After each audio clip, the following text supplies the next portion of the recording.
Live from the heart of the blockchain, two legends rise. Yo, it's RWINK in the cockpit, DJ Oracle in control. Teaching Mane City like it's coded in their soul. From the basis to the D plays, every tool, every tip. They'll turn noobs into legends on this crypto trip. Grinding mission, stacking loot, dodging fakes, making moves. You got question, they got proof. Boost defense, point prestige, mo finesse. Mane City ain't a game, it's a whole mindset test. Loaded lions in the streets, cubs chasing that bread. Every stat, every buff, yeah, it's all in your head. So plug in, level up, learn the code, know the plan. With Oracle and RWINK, you gon' master the land. Welcome to the show, where crypto meets the grind, where knowledge drops hard and the game's redefined. This ain't no chill, this is strategy and wit. Mane City 101, now let's get it lit. Welcome to the show, where crypto meets the grind, where knowledge drops hard and the game's redefined. This ain't no chill, this is strategy and wit. Mane City 101, now let's get it lit. Welcome everyone, it's RWINK7, joined once again with DJ Oracle, and today we've got a special guest. Hope everybody's keeping cool heads with the uncertain times that we're having at the moment, but put your hands together for Spoonerz. He's here to talk a little bit about his experience with Mane City and give us some insight into an up-and-coming player. So welcome, Spoonerz. Thank you for taking the time to come and join us. And once again, thank you, DJ Oracle, for being here with us. So do you guys want to give some quick little shout-outs, and we'll get into the little interview that we've got? Yeah, this is DJ Oracle. Always excited to talk some Mane City. And I'm really happy to have our first guest, Mr. Spoonerz. How you doing, bro? Hey, thanks for having me on. It's good to be here and be the first live person on the podcast. Yes. First live interview. I know we've had FFTB Hacker answer some of these similar questions previously, and then DJ Oracle and I sort of went through them and did some commentary on it, but I'm looking forward to having somebody that we can discuss, and in person about strategy and their experience. So thank you very much for taking the time to join with us here on the podcast. Yeah. So you got any shout outs you want to do, or do you want to just hop right into the podcast's main event? I think we can just jump straight in. Right on. So yeah, like we did before, let's get a little bit of the personal topics out of the way, get a little bit background on who Spoonerz is. So do you have a favorite movie that you would share with us, or one that, speaks to you quite heavily that you want to share? Um. Do you watch movies, or maybe a TV show instead, something like that? Yeah, I do watch a fair bit of movies or TV shows in my free time. But maybe Breaking Bad is probably up there. Just, I don't know. It's just the cliffhangers of that show is just unreal for me. Now you're looking to be a kingpin, are you? Yeah, that's why I'm pushing so hard on Mane City. Got to run this show. Fair enough. Yeah, I watched Breaking Bad a long time ago. Yeah, it is a good show. Yeah, I think I've watched it like 3 times. I know, I just love it. You watched the spin-off one, the Better Call Saul? Better Call Saul. It was good, not as good, I don't think, but like good in its own way. I think like the 3rd season of that, it really kind of kicked off where it started tying into Breaking Bad a little bit more, but okay. Yeah, I never ended up watching it. I watched Breaking Bad and then just sort of moved on from there. There's so many TV shows out there to watch. 100%. Currently, I'm watching Power. I don't know if you've ever heard of that one. It's pretty good. Yeah, I have heard that. Isn't that on Stan or? I use a streaming service to watch it. Oh, yep. But it's got a good one. Yeah, written by 50 Cent as like a co-producer and writer on it. So, and he's acting in it as well. So it's pretty cool. Yeah, I saw good that they did a few spin-offs for that one. Yeah, they do, because he plays Kanan. So they did a spin-off show about raising Kanan which was like him as a kid, basically. So I'll get into that one once I'm done this series. I'm on the second last season, so nice. but yeah, similar. You know, the drug world, just not making the drugs, selling them instead. Yeah, even Narcos like was a good show that was on Netflix. But you know, Narcos. Yeah, I That was tried to unreal. watch it. It's just when the hard part is like I hate reading subtitles. Yeah, 100%. Right, I like to like passively listen to stuff and kind of like watch it and like doing stuff on my phone on Discord or whatever, right? So having to like sit and then read stuff, which is kind of a turn off too with Power because there's some Spanish in it as well. So I'll have to like, you know, actually pay attention when that stuff's going on. But, you know, for the most part, it's all in English, so it's good. But You yeah, can sharpen up your Spanish. no hablos For when you open español. up your for when you open up your Mexican restaurant food over there. Yeah, got to be authentic. No, it's funny. One of my buddies, he's coming back over to Thailand, and he actually brought up that same thing. He's like, "We got to open a restaurant." I was like, "Oh man, There you been go. thinking about it." That's a sign from the universe. Yeah. Probably do another Enchiladas and semester of tacos. teaching, and we'll figure that out. Yeah. But yeah, so good TV show I'll for be there sure. for opening day. I'll invite you guys over. The grand opening. Trust me, though, we're out in the middle of nowhere. Nobody comes out here. It's just Good food. They'll take a drive. man. Half the time they don't even speak Thai out here. They all speak Isan. Wow, I've never even heard of that. Yeah, it's basically like Laos language. A lot of the people that located or relocated from Laos, like into this area, so they all speak Okay. Laotian. But yes, Laotian. yeah, different, a little bit different.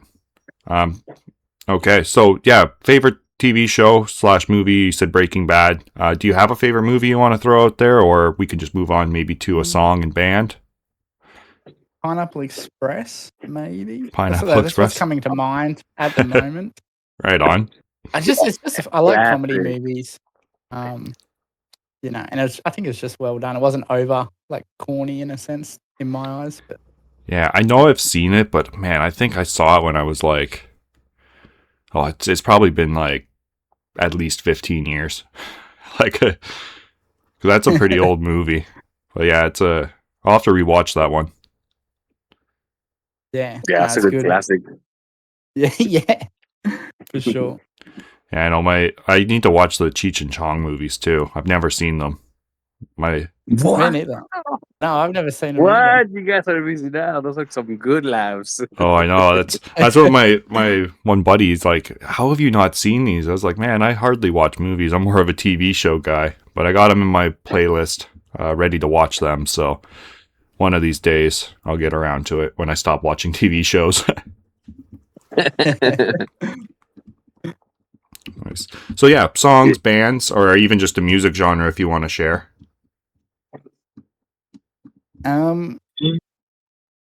Well, favorite bands. That's a bit of a tough one. I listen to most music, apart from country. Country is the only kind of music I can't listen to. But yeah, kind of a bit of everything really. Something a bit upbeat is always good to listen to. Yeah, get you pumped up. Yeah, for sure. Right on. So do you have any favorite hobbies aside from playing Mane City?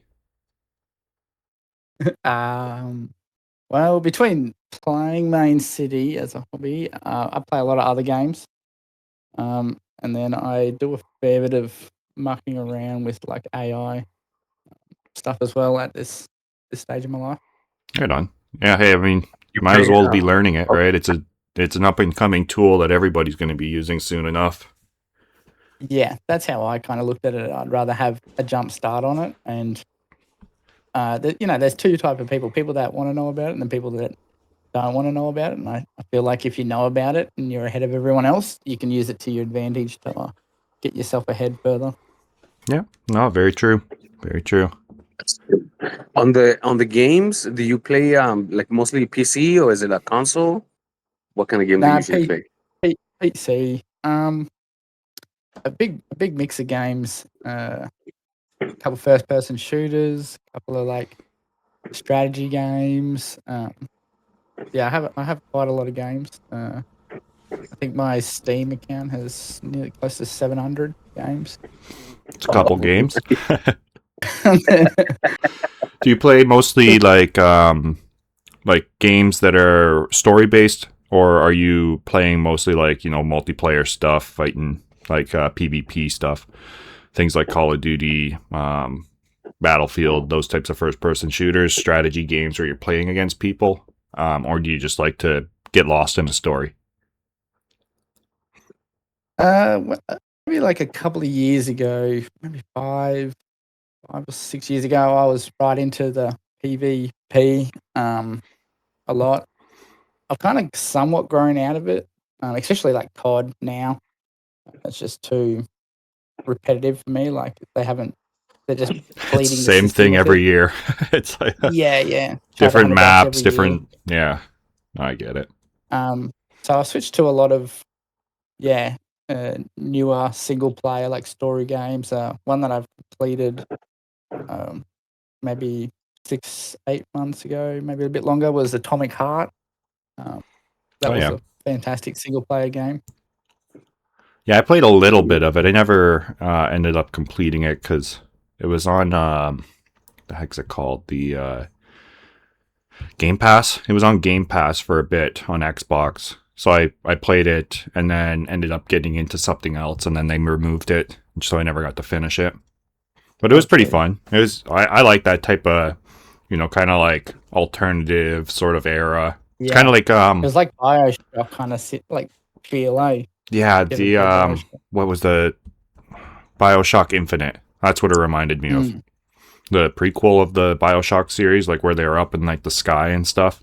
It had a very similar reminiscence of that, so I enjoyed it. BioShock was such a good series. Yeah. I mean, I play a couple of like co-op games too with a lot of people. I got Peak. I've been playing that just a climbing one with friends, and Ready or Not, which is like a squad game, which is really good. I jump around a bit. Okay, right on. And we were speaking earlier about restaurants and some Mexican food, some nice tacos, burritos. Do you have a favorite food? So maybe this is tough because I'm a bit of a foodie. I love some good food. In Australia, I'd have to put it like maybe like a palmy or a chicken snitty, something like that, like a pub feed. Okay, yep. And then for like America, like you guys, I don't know what you used to do with like that Mexican food. Damn, it's good stuff. Yeah, like them tacos over there, unreal. We cannot get that right here in Australia at all. Yeah, we're really close to the border, so it's like pretty authentic. Yeah, get some it's good great. burritos and tacos. Oh, that's the one thing I miss from here. Oh man, it's unreal. Yeah. And now here in LA, what they're doing now, they're actually putting like a grill, and they're like putting instead of charcoal, they use that wood. The one that is wood. Mhm. And so they just light it up on the streets, and you can smell everything. And they just put the carne asada on the grill. Oh man, so good. Man, you make a mouse water. Yeah, that's what I could go for right now is something that's got like, because I can't even find those spices here. Like I'm trying to find like how to make like even just like a a taco seasoning. It's like I got paprika and I've got like garlic powder, and I mix that, and that's all I could find for like spices. Everything else is like Thai spices or Chinese spices or stuff like that. I only found out last year that paprika was dried capsicum. I did not know for my whole life until last year. Yeah, it's like paprika is just dried out capsicum. Yeah, it's just basically chilies ground up into. I thought it was like an actual plant, like a paprika plant or seed or something. No. Yeah, I thought it was a seed, like a dry seed that they Yeah. would like smash or something. Yeah, no, it's like Yeah. roast. It's just like roasted peppers ground up. Yeah, because they couldn't sell it. I'm pretty sure what I found out is they couldn't sell it as capsicum, like, dried capsicum or whatever. So they renamed it paprika. Yeah, Ah. adds a little bit of spice. It's not super spicy, but it's got a little flavor. Mm. Yeah. All right. So, I mean, other than that, is there anything else you'd like to share?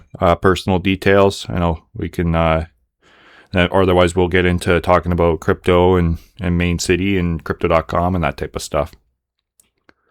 Yeah, I'm pretty sure if we could just move on. If something comes up, we might explore a bit more down it. But yeah, for the All most right. part, we can just. I guess the last thing, since you're an Aussie, would you try kangaroo? You guys eat kangaroo down there? I thought you were going to say your favorite pub food was a kangaroo burger or something. No, I have had kangaroo. Yeah. It's tough. It's very tough. It's super hard to cook. So if you leave it on that grill for just like literally 30 seconds too long, it's like chewing a rubber band. Oh, okay. So most people in Australia, surprisingly or not, I'm not 100% sure, don't eat it, but it is eaten here. So Mm-hmm. Are They- kangaroos they- really like that muscular as they portray them on the cartoons and on TV? Are they really like always ready to box and stuff like that? Yeah, 100%. Yeah. Like where I live, we used to have them in the backyard, or sometimes they're still here in the backyard or the front yard. And like if there's like a group of them, you'll always like go out there and they'll be like fighting each other, or they'll have like, another one in a headlock, and that's why their arms are so big from freaking headlocking each other, and then they kick them while they got them headlocked. That's why. They're tough little animals for sure. Yeah, I think they get a lot bigger inland compared to like the coastal areas. We get a lot more, some big ones, but they're mostly small. But, Yeah, because there's some that do get up to like 5.5 feet tall, right? But most of them are sort of between like 3.5 and 4.5 feet. yeah, the big reds they're the big boys. Yeah, we just get the little smallish kind of ones. Yeah, I still love that one video of the guy just going up and punching and just like stunned because he was messing with his dog or something like that. The kangaroo's just like, what the heck? That video cracks me up every time I see it. Mind, bro. Just the look on the kangaroo's face is like, did he just do that? What? Trying to take on this dog. Yeah. Oh, fuck. Kangaroos, man. I want to see one. I'd probably try it. But yeah, like you said, you'd probably have to go to a restaurant that's like specializes in it so they don't mess it up. But yeah, I imagine they're tough. That because you eat part of the tail, right? And that tail they're sitting there balancing on. That thing's probably just lean as lean can be. Yeah. They do. They've served it out at work a few times. This new mine that I'm at, so which is interesting. But the last mine I was at, you never got anything like that. But Well, maybe they had a couple kangaroos coming on the mine property causing shit. yeah, just probably people hitting them with their vehicles, and Yeah. it just gets dragged off to the kitchen. Yeah, exactly. Hey, already pre-tenderized. yeah.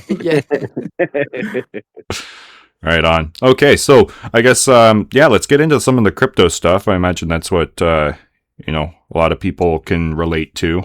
I don't know how many. I know we got a few other Australians players like Bane. He plays Swar, I think is yeah as well. So but yeah, how did you first get into crypto? Do you mind taking us through a little bit of that story? Yeah. So I think I first got into crypto. I was scrolling on Reddit, and seeing a post or whatever, someone reposting about Elon Musk talking about Dogecoin. And I didn't think much of it or whatever. And And then, a week or two later, I seen another one and thought stuff it. I threw some money into it, $5,000, and then a week later, he had posted about it again, and it shot up to my $5,000 and turned into 60,000. You take profits at that point? No, I Watch the slide. crypto. Yeah, being new to the crypto interface or whatever, like the community, everyone got caught up in the diamond hands and all that kind of stuff, and it dropped down to maybe 40,000 or something like that, and I took out 30 something thousand. So I could have taken more, but I let the diamond hands and rah. The Doge Army. Yeah. Yeah, the Doge Army.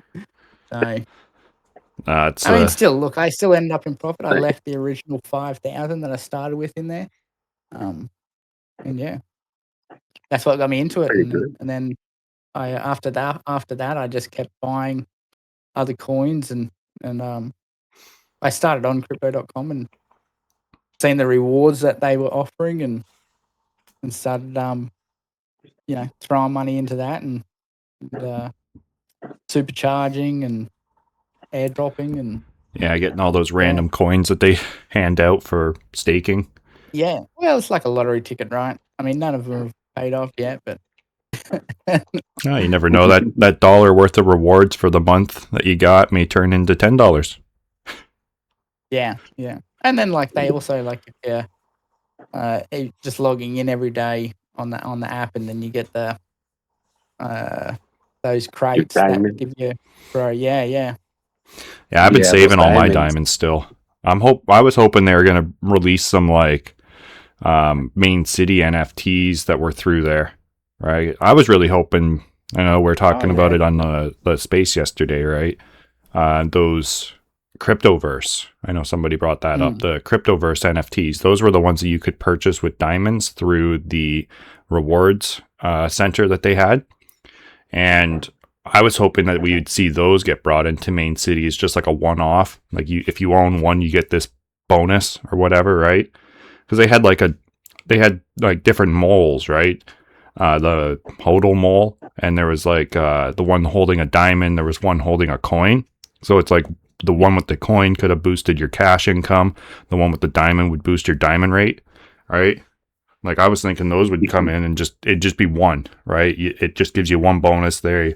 You can't equip more than one. But yeah, no, they never capitalized on that.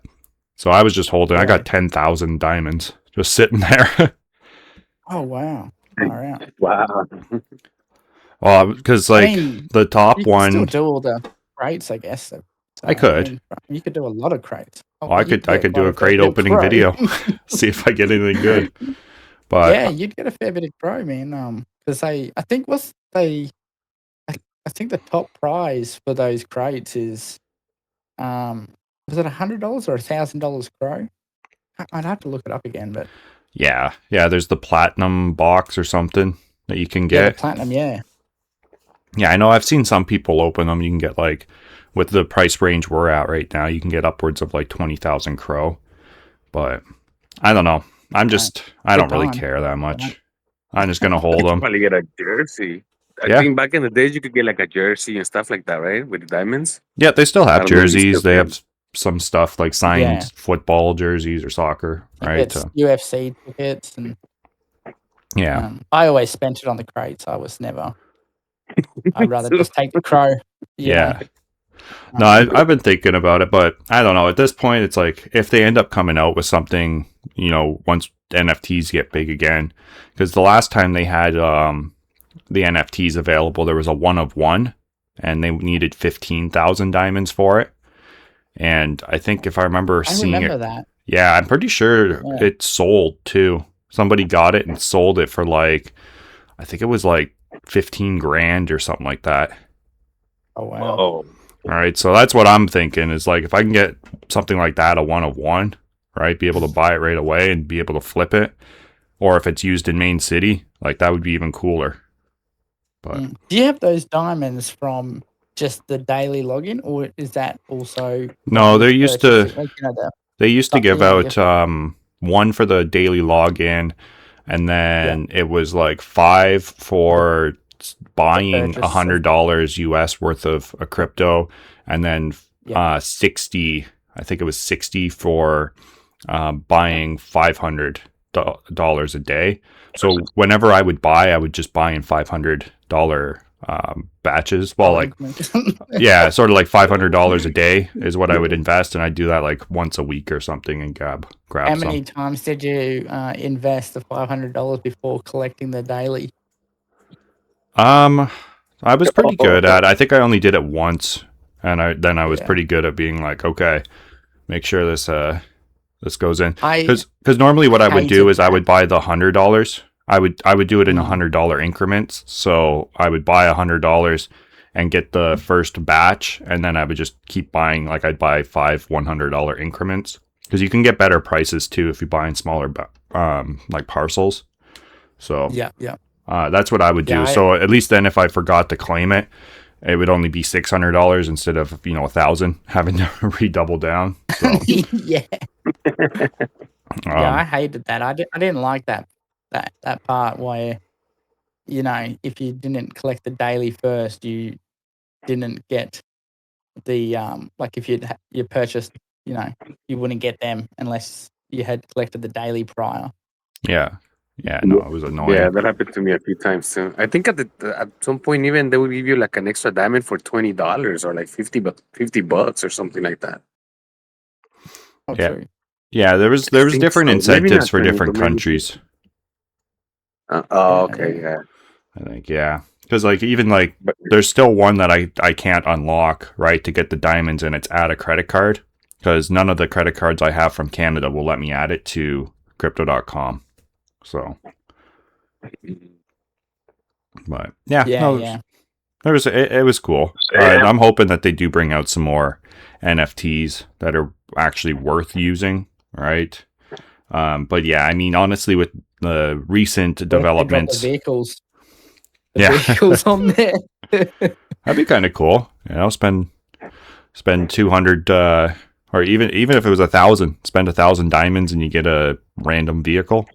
I'd do that. Get 10 random vehicles. Oh, a vehicle crate from the NFT that's coming out, the vehicle collection. Yeah. Who knows if it's coming out? But that's a good idea to be able to use those diamonds for like a Mane.City NFTs. Yeah, no, I would think it would be good, but with them removing the NFT platform from the Blue app, it's sort of like, how much support are they moving forward with on NFTs? Is it temporarily removed or is it permanent? Permanent. Oh, okay. But I'm wondering if they're going to be releasing a new app of some sort, right? Like or if they're going to make like a specific, here's the NFT app, right? And then maybe link them somehow, but they really need to stop. My opinion is just they really need to stop rebranding and changing stuff and just let things be. Yeah. Like I swear, for the time I've been a part of it, the amount of times they like change things, and I don't know, it's frustrating for me. Just leave it alone. If it works, leave it. Yeah. Well, and that's the one thing I've noticed is they're very much like they jump on the most recent trend, and then but they're 3 or 4 months behind it because the trend was already being built 3 months ago, and the people that are leading the trend are the ones taking up the market and getting the success. Then crypto.com's like, oh, we see the success, let's jump in on it. Right? Like even think about the AI.com. They spent $80 million to buy AI.com. What are they doing with it? Like literally nothing. Man, I should have bought AI.com a long time ago. Right? AI.ai. Come offer money for it. They're probably just holding the URL. Have they turned it into anything or no? It's just No, they haven't done anything with it yet. As far as I know, I think you can go there and you can register your name or like your whatever you want for a client or like an agent, AI agent, and that's about all that they've really set up on it. So let me see. Maybe we can flip over the screen recording and. Maybe they're thinking to prepare for the future. or position Yeah, I'm themselves. sure. Yeah, I just jumped on it just But it's good. now. Let me see. I'll put it up on the screen so people can see what we're looking at here. Yeah, 'cause maybe they would do another app just for NFTs, just because they have that website, right? They have the website for just NFTs. So I've been using that website lately. I found the land that was on auction for like $15 or something. Oh, okay. Yeah, And so yeah. yeah, There was one 2 days ago for $10. Was $11. But someone swept it up. Obviously, yeah, they would. Yeah. Yeah, I've been on yeah, them as well, looking and seeing what's available.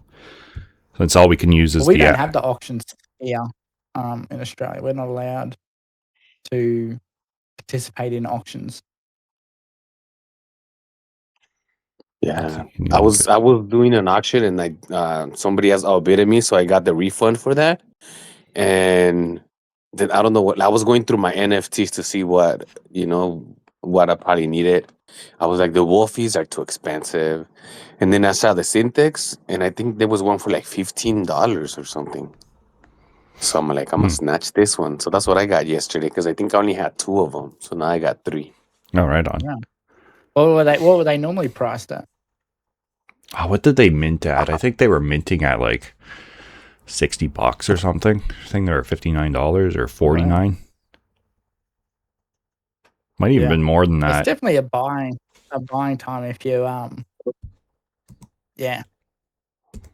I Yeah. mean, if you had even spare money to throw around, it'd be a good time to invest. But then also you have to have faith in, of where they're gonna head to as well, I guess. Yeah. Yeah, they Yeah, still but got no, some I'm for looking at it like $21 here. yeah, I was gonna say that's looking at my transaction. It was $21. So it was the one I got, and the other one for 21. Ooh. But the one I got, it kind of looks like the Joker, so I got it for 21. Yeah, they are minting at $81.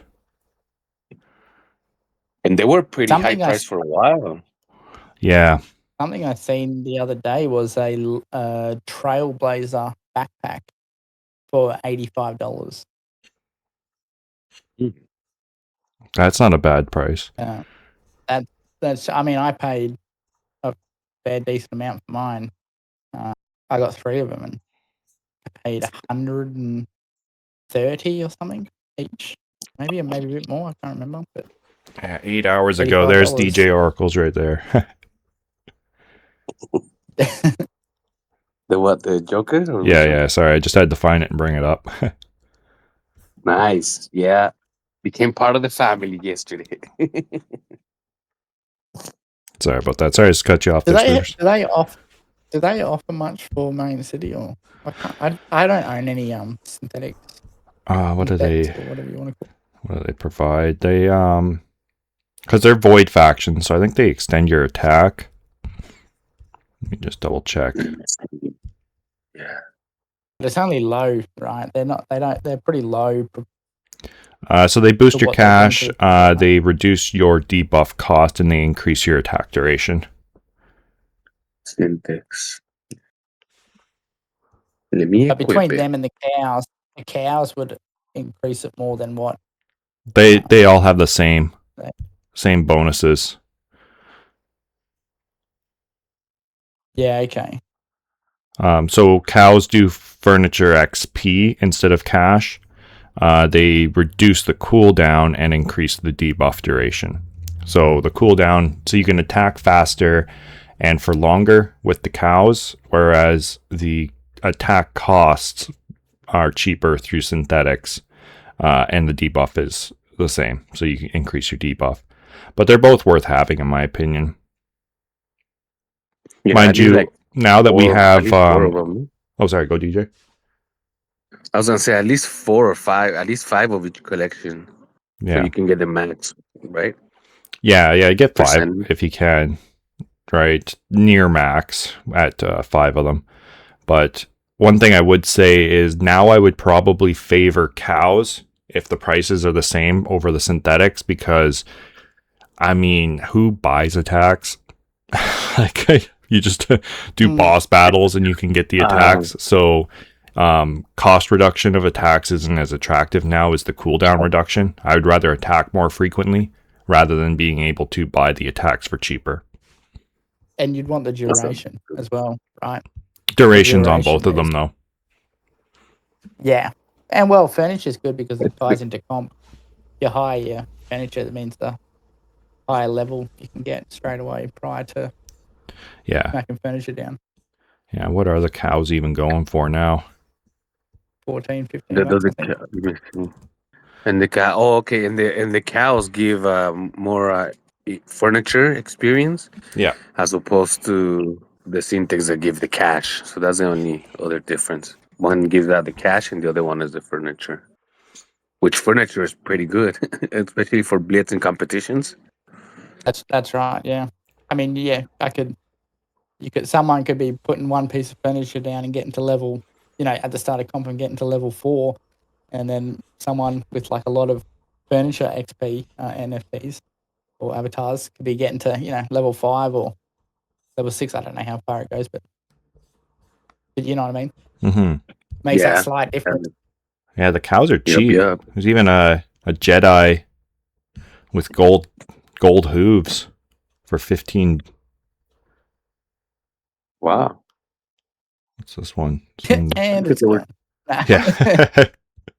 I'm tempted, but I already got so many of those guys. I only got one cow so far. I would like to get some more. But if I remember correctly, too, all of these rankings are wrong because Crypto.com messed them up and never re-rolled the rankings properly. So all the rankings that you see here displayed aren't actually like the true rankings. Yeah. I think you told me that a long time ago. I think it's not just with cows, right, as well.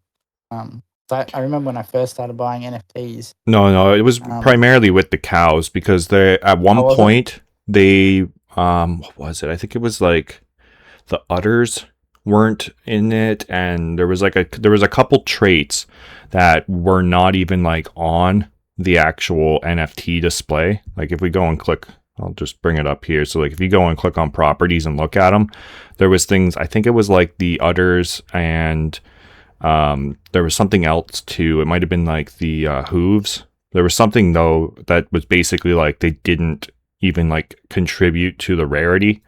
So it was like throwing off the rankings, and then they added the traits in, but they never re-rolled the rarities, right? So the rarity chart never updated to include some of the rarer traits, right? Because a lot of them like that have golden udders, right? Those are rare, right? But the udders weren't included in the rarity.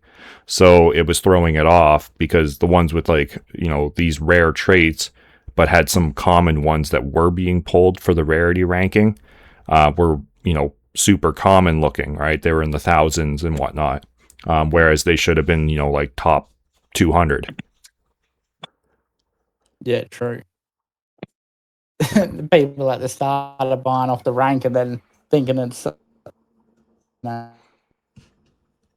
ideal in it and have rare.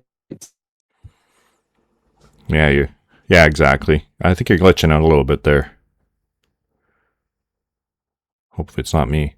On crypto.com marketplace. That's on my end.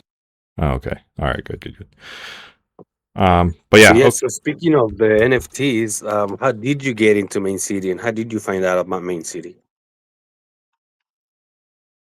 So I've been playing Mane City for I think a year now, close to a year.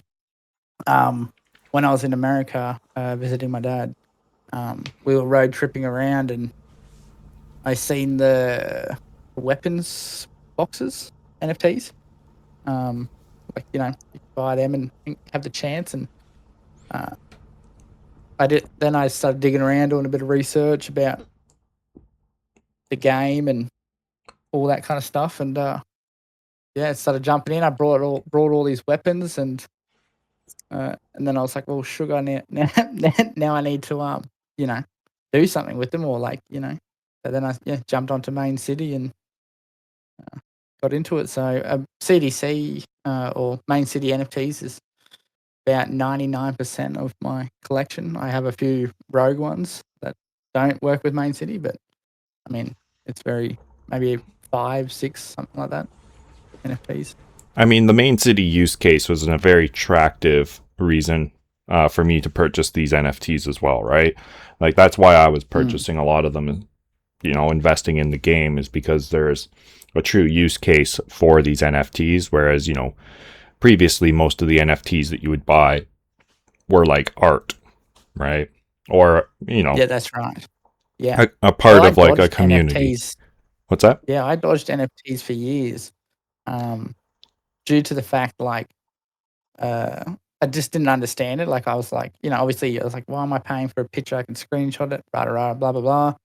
Like if I'm going to invest something, I want it to have utility or have a use case. And then so once I started researching the game, and then like, oh, this weapon applies to this game, giving you a higher attack, or this, the land, vice versa. It's like, okay, now this makes sense. Like this is something I can kind of get behind and understand why people are buying NFTs compared to just a picture of a dancing cat or whatever it may be. Yeah. No, I get that exactly, right? Because that's honestly my first NFT purchase was getting into the land mint, the first frontier land mint. So I purchased just a random deed because, I'd heard about the game coming out and I was like, okay, this sounds really cool. This is something I can get behind, purchasing lands and having it work in the game, and, hopefully the game takes off. And so I started getting interested in it. Myself, I was sitting on the sidelines for the first couple months being like, yeah, mobile's right around the corner. It's coming out. So lo and behold, it's finally out. Woo. And we can get into that a little bit later. But, so that's sort of what got me into NFTs as well. And then, with the Dark Lion Mint, when that was coming out, that's what sort of prodded me to, buckle down, start saving up, and get myself my first lion, because I wanted to get in on the loaded lion, like cheaper mint rate, which I ended up not getting through the queue properly. So I missed out on the cheaper rates, but still ended up minting three dark lions. Yeah, wow. Yeah, I guess they were well and truly out before I got there. I mean, the weapons, yeah, well, I don't know when So they you got were the released or whatever, but yeah, that's where I started, was the crates, and I got a data pad and all. 10,000 freaking wind turbines and launchers, yeah. So you got the crates, and then they revealed them right Yeah, afterwards. yeah, that's right. Yeah, I Yep. remember those too. Yeah, Yeah, so and that I was got a my couple starting lands point. too. Uh-huh. Oh, okay, yeah, I minted a couple lands, but I got nothing but dunes. So then little by little, I started buying different lands. Yeah. Yeah, Hey, nice, turns nice. out those starters are pretty good to have, if you use that main square site. Yeah, honestly, starters are like the king, right? Like, you might as well just Yeah, buy starters if you got money to buy them and you don't really care about the extra spaces and plots. You're just looking for diamonds. Buy starters. But I mean, as you get into the higher levels of playing, you want to get ones that have more more plot availability, right? Less oh, for obstacles. sure. Yeah, So there's soft advantages to the bigger lands, but yeah, if it just comes down to diamonds, just buy starters.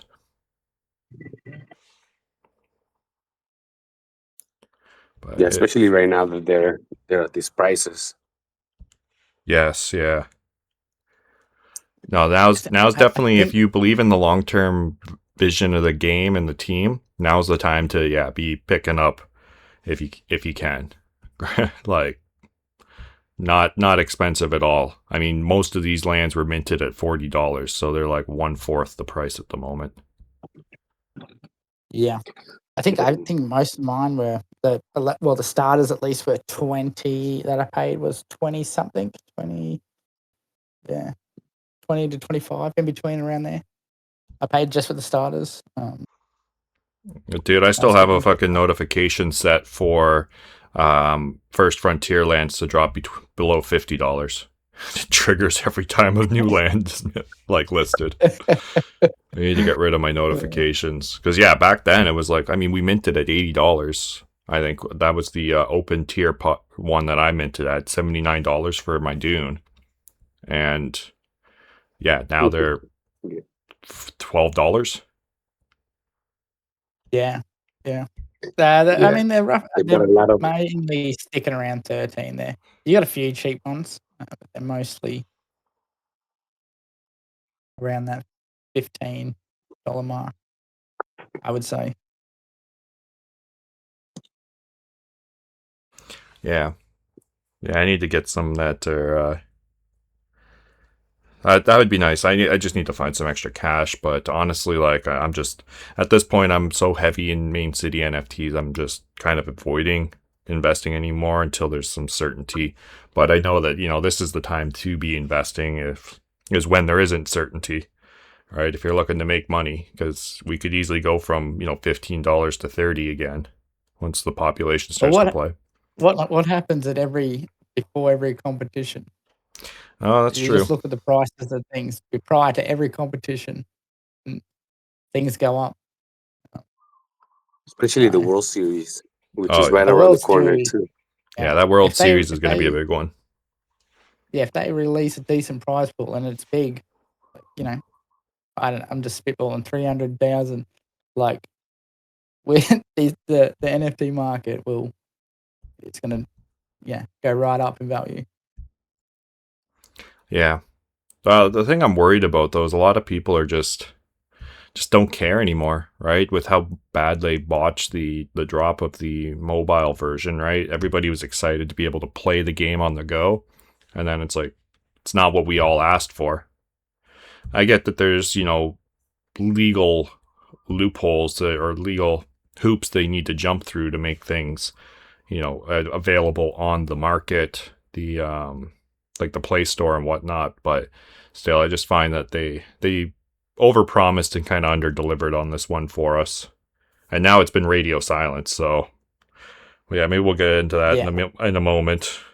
Let's get through some more positive stuff, I think. So, what's your favorite part of Mane City?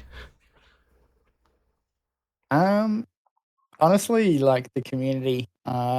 Obviously, just being part of the Discord, getting to know everyone. The camaraderie between like me and other players, like me climbing up the board and overtaking people, and especially comps. I love competition. The starting from scratch, and trying to just my poor body probably hates me because I push myself pretty hard in the comps. So, but yeah, they're still my favorite part. Yeah, going for glory, huh? Staying up all night. Yeah, yeah. I'll sleep not much at the start of comps. That's for sure. Yeah, That's no, I pretty good. usually Yeah, I end like up that just. about the competition. What's that? Sorry, DJ. No, I was gonna say that's what I like about the competitions the most too. Starting from scratch. Yeah. Yeah.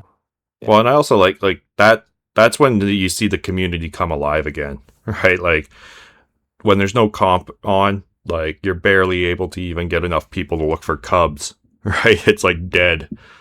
But then as soon as the comp starts, it's like the city plaza's booming, buzzing with activity, right? And it's nice. Yeah, Yeah, everyone working together. Discord pops off. You got the Cubs for the comp. You got the Cubs for the normal. You got everyone's talking stuff, and and we I got think it's spaces I think going it's on. I think it's space is going. I think it's great that I think it's interesting that no one shares 100% their strategy or shows it. There's no video on YouTube or online or anything about anyone's certain strategy of how they do comp. Like everyone retains it because it's like a little secret for them. Everyone has their different things, and I know to me, like I'm always chipping away, trying a different strategy, trying this, trying that. if people ask me, I only share parts or fractions of it. So Yeah, I'm pretty open with my strategy. I mean, most people are aware of what I do. yeah, Yeah, I was gonna say at the end of every comp, you usually post what you did. Yeah, of course. But as in, like, there's no videos of someone playing the comp. Like, Yeah, you I reported explain mine too, but I what didn't you put it out do. until like 2 weeks after. Yeah. yeah. So, Well, after it's already done. Yeah, Yeah, and like you said, it's so true. Like if you go to spaces, like people would tell you, the overall and kind of like walk you through, but they'll still reserve. Like, and they'll even tell you, like Big will tell he's really really, he's pretty good about sharing all the information. But he's like, okay, well, this is he'll tell you like this is as much as I can give you. I can't give you, my whole strategy. yeah. So yeah, right. So I agree with you. The people are willing to share information, but not the exact strategy sometimes. Yeah, they'll point you in the right direction. A lot of people will point you in the right direction, and then leave the rest for you to figure out. yeah, And it's Look, because that's fair. That's 100% fair for them to do that. So yeah. and every But game is different because even like RWINK, when he does a video, it's because he already like experienced the game at the moment and how to make decisions that afterwards and you can kind of explain. But yeah, it's kind of like the it's sometimes I'm even thinking like, bro, like I want to like screen share RWINK's game right now to see how how's he passing me so fast or, but if I yeah, ask, he'll 100%. he'll share. Yeah, Um, yeah, but yeah, I think I would say that, right? Our Wink, every game, every competition, like you have to kind of like adjust to what you get in the blueprints and all that. yeah, no, that's the big thing, right? Or even what's available on the market, right? Especially if you're playing like sort of what I've transitioned to is a minimal effort but costly buy-in, right? You end up having to adjust to whatever's available, and typically there's not much good. If there's like last comp, there was no competition at the top, right? Golden Tree controlled the whole market, so he was selling, for dodgy lack of business. better words, dog shit businesses. Yeah, But it is what it is. I mean, I still it's did okay. it's funny because you can see what they do. Yeah, I know when there's hacker and there's other people going tree and they're making businesses and they're selling them on the market. I know whose is whose. They all have their little traits of how they have their businesses and they're listed. Um, Yeah. Well, at least the nice thing is Interesting. they were listing maxed level businesses, right? They weren't just like putting them at like 440, right? Like I bought a bank yeah, and at least it was at 570. So, to you know, tick straight over. Yeah, for sure.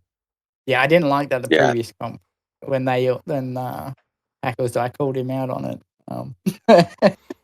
yeah. No, because it Hey, look, is, it's a smart move. It's a super smart move. Like if you were there in his position, you would kind of want to do the same thing in a sense because you want to protect your spot. At the same time, being on the bottom side of it, you're like, fuck, like this sucks, because that's the hardest and slowest part is those last levels yeah. to get them over. Oh, exactly. That's But I like think if you don't want, 70% of the cost. and I think if you Yeah, don't want people to like catch you up and still want to max it up, then I think that at least what I try to do is if I'm gonna sell something, I do it like two prestiges behind of what I'm at. That way I can still, max it out and still kind of like keep up with my two prestige. lead. Yeah, Yeah. Yeah. Because Yeah. it's not costing you any significant cash, right? It maybe cost you like a minute worth of cash generation to do that versus, trying Yeah. to get it up a little bit further. And it's like now it's 20 minutes or 30 minutes worth of cash generation. Hmm. But yeah, speaking of Yeah. But strategy, then Spooners, do you got a favorite business you want to share with us? Is there one that you love to work with? Everybody's aware the mine's the Museo. yeah. So at the moment, I do like the banks, and I'm trying to work on a bank Right at the on. moment. Lots of But banks listed for 8K on the market. yeah, I think that's too expensive. If you That's kind of build a quality, like trying to up your quality for it. I don't know, I think that's a fair price. I mean, I'm buying the museos at the price. Like, you're not going to get them much cheaper. You might find a couple on that around 5 or 6K, but I don't Yeah. Yeah, know. usually they're at 7, probably the lowest that I've seen them. Yeah. So I mean, prior to now, like this point where I am at in the game, I was just buying whatever kind of lead business, power leveling up so I could get up the leaderboard in normal mode. Now that I'm getting close to Division 2, is now where I'm focusing in on building my own lead business and moving away from buying a maxed one to pull up the rest of my businesses. So I am focusing. I am doing the hacker strategy or what he's running. Because if he's leaps and bounds ahead with what he's running, then it makes sense to what he's doing is right. So, but it's costly. I just yesterday I wasted through 2 Q7s, Cineplexes. So that's what, 1 million vouchers gone that I could have just possibly made. Yeah. I know. That's what hurts, right? Is like trying to get these It's real merges to real money. succeed. Oh, Yeah. Like, yeah. It's 1 million vouchers just disappeared in one click, boom, gone. yeah. Well, it went to somebody. Yeah, yeah. Disappeared on your end and appeared on somebody else's end. Yeah. Yeah. And what is it, 150 million goes to the developers, or sorry, 150,000 goes to the developers, and the 85,000 goes, or 850,000 vouchers goes somewhere else, whoever was selling them. I know you think maybe it's the developers, so double dipping. Yeah. So we'll Double see. dipping. I definitely want to get a Q8, a quality 8 or a quality 9 before or just at the start of Division 2. Hmm. But yeah, I think that will really help drag me up into that top 50 part of the board. Yeah. No, and right now, like we were talking earlier, the businesses are sort of cheap, right? I think there's room for them to get cheaper if there was the population of players coming in and playing. But right now, it just, when I look through, like, I've been buying a couple museos here and there, slowly working on maybe attempting a quality 7 attempt. But, like, yeah, it's just, you look at it and it's like, it's all these same names. And it's like, what are these, like, are these bots? Or if people started making bot accounts again and selling for 8K for museos, or what the heck's going on here? Yeah. I took some screenshots of because I went through the history of the Cineplexes that I was buying Mhm. and looked at the names, and then I looked them up on the leaderboard, and they're pretty low down on the leaderboard, and I was what the hell? Like, in the 2,000, maybe 3,000 on the board on the leaderboard. So how does Yeah, this person have so many, you know, Cineplexes? just super lucky opening blueprints, right? Like, Yeah, yeah. But lately, when I've been opening blueprints, I've been getting a lot of Cineplex. I don't know if they've increased their randomness to maybe Golden Tree put in some sort of request there with the devs because he likes that business. yeah, could be. I mean, FTTV hacker. I mean, is that Yeah, FTTV hacker? yeah. I wonder how much, like, how similar everybody's setup is there at the top. Yeah, Mm. yeah. Well, I mean, I know Diesel likes the museo as well. Yeah, So, Yeah, the museum with the good quality is always bomb. yeah. I know he was working on that. So yeah, but if anyone, yeah, for listeners, if you have a Cineplex or bank, message me or list it for me so I can Listed. buy. Listed at 1K. Yeah, 1K, please. I see a quality 3 right now listed for 8K. Cineplex A Cine. Oh, on the market or Ooh. the auction? auction.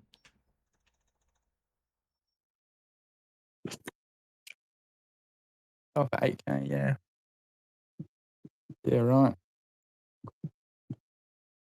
So yeah, I mean, and then I've been acquiring essence as well, the Storm and the Lucent essence as well. Every now and then, when I see a good deal, I don't like paying anything over 2K for that essence. Yeah, how much is Kind of how just much are they trying to going work for out. now? 5 for 15. 15K. Huh. Yeah, there is good deals here and there. You're just going to be constantly checking it. Yeah, you just gotta be looking at the market constantly, just randomly. I've gotten some good deals on gold blueprints too. And sometimes, Yeah, when the wave comes in, I've gotten some from like 6K and then sold them like at 10 or 11, even at 12, I think. yeah. I got a one gold blueprint the other day for 4.5K vouchers, Oh, nice. and it had a bank in it too, which was unreal. Well, there you go. Yeah, what do we got Yeah, for but I tell you, it's.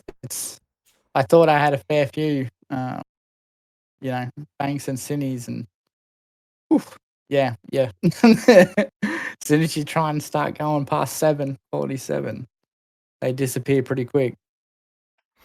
Oh man, that's it. Even going to like quality 5 is like you fail a quality 4 or like a quality 5 merge, there goes a quality 4. That was a ton of freaking businesses.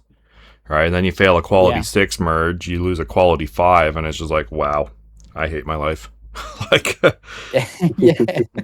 So I think it was 2 days ago I merged, and I just had an unbelievable run on the merging. I went from quality 1 Cineplexes to 2 Q7s, with no failures. I think I might have been one failure with like when I was doing a Q3 to a Q4, but yeah, like just boom straight up, just success one after another, and I was like, what is going on here?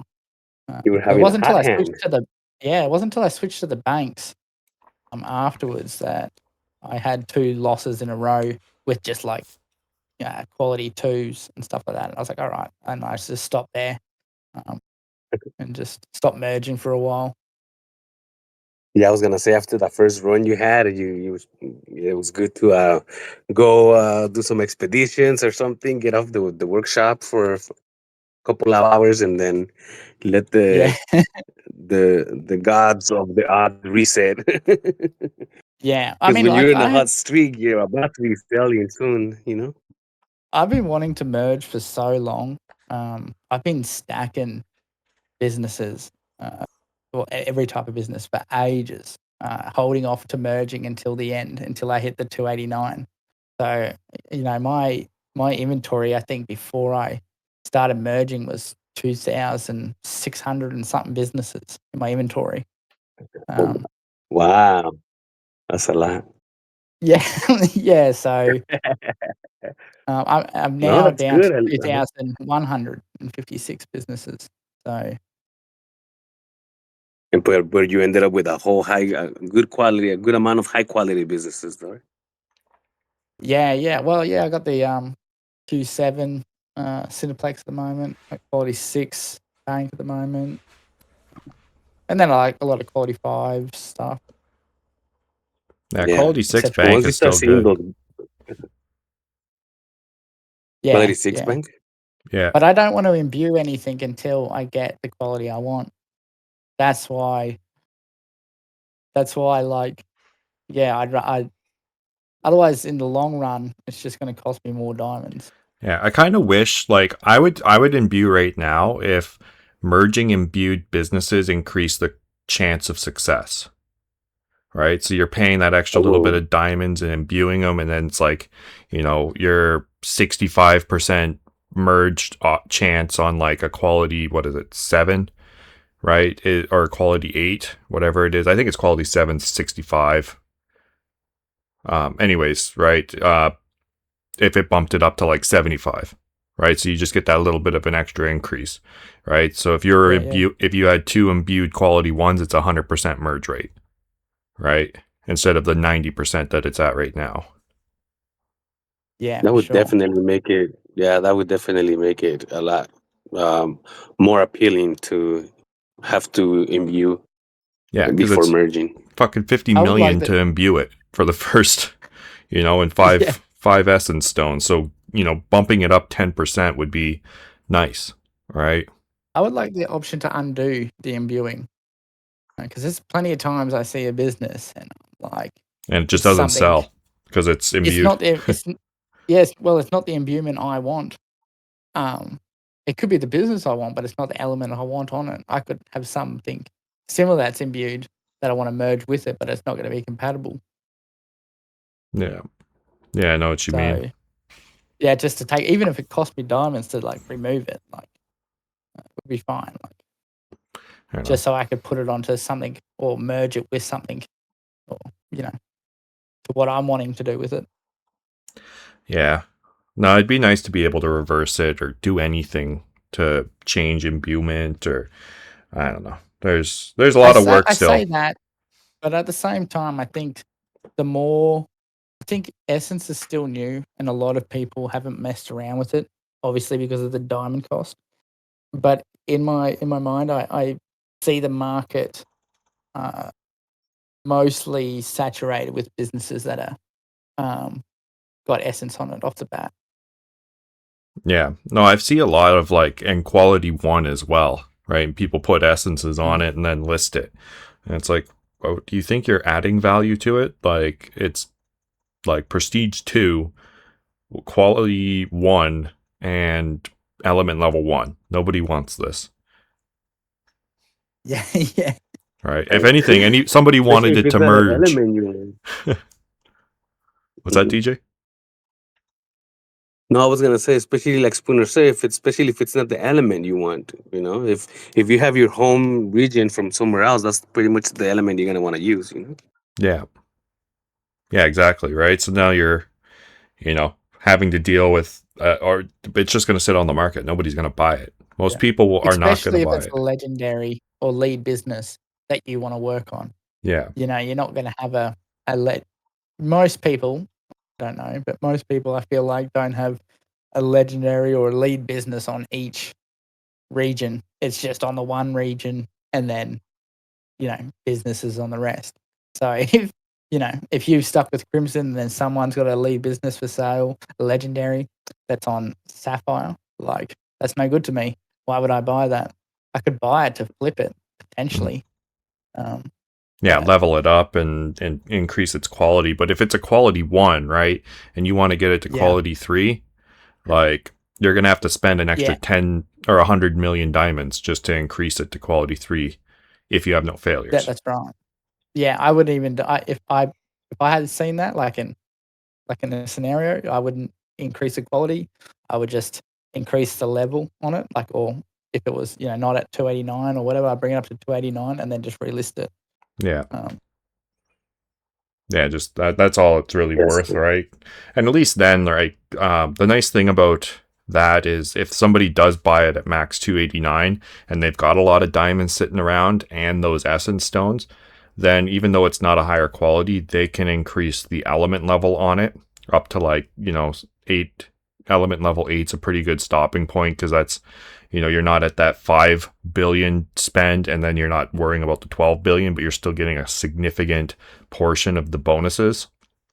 And then, I think at that point, it's usually around close to 260, I think, percent bonus on the business at all times. So, it's worth it because then that becomes a business that you can just power prestige to. yeah, I've only ever elemented or put element or essence, whatever you want to call, on 2 businesses, and that was when it first came out, and I was just mucking around, and I put it on 2 cats. The rest, the rest I haven't touched. And I've just been waiting, obviously, for quality and that the timing, waiting for that right time to Yeah.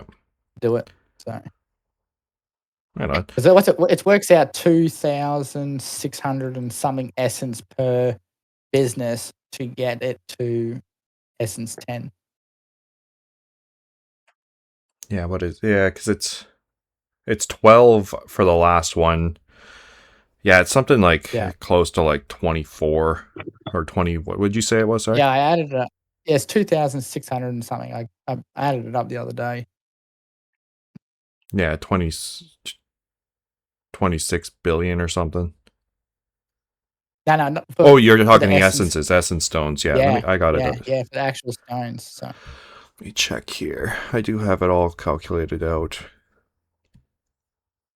Because I did that when they first brought it out, because I was comparing it, and like originally, like when they first brought out the elements, it literally made no sense. Like the bonuses on it were just a joke. I was like, nobody, you do all of this spending for like a 5% bonus of cash. Like, are you guys brain dead? Like,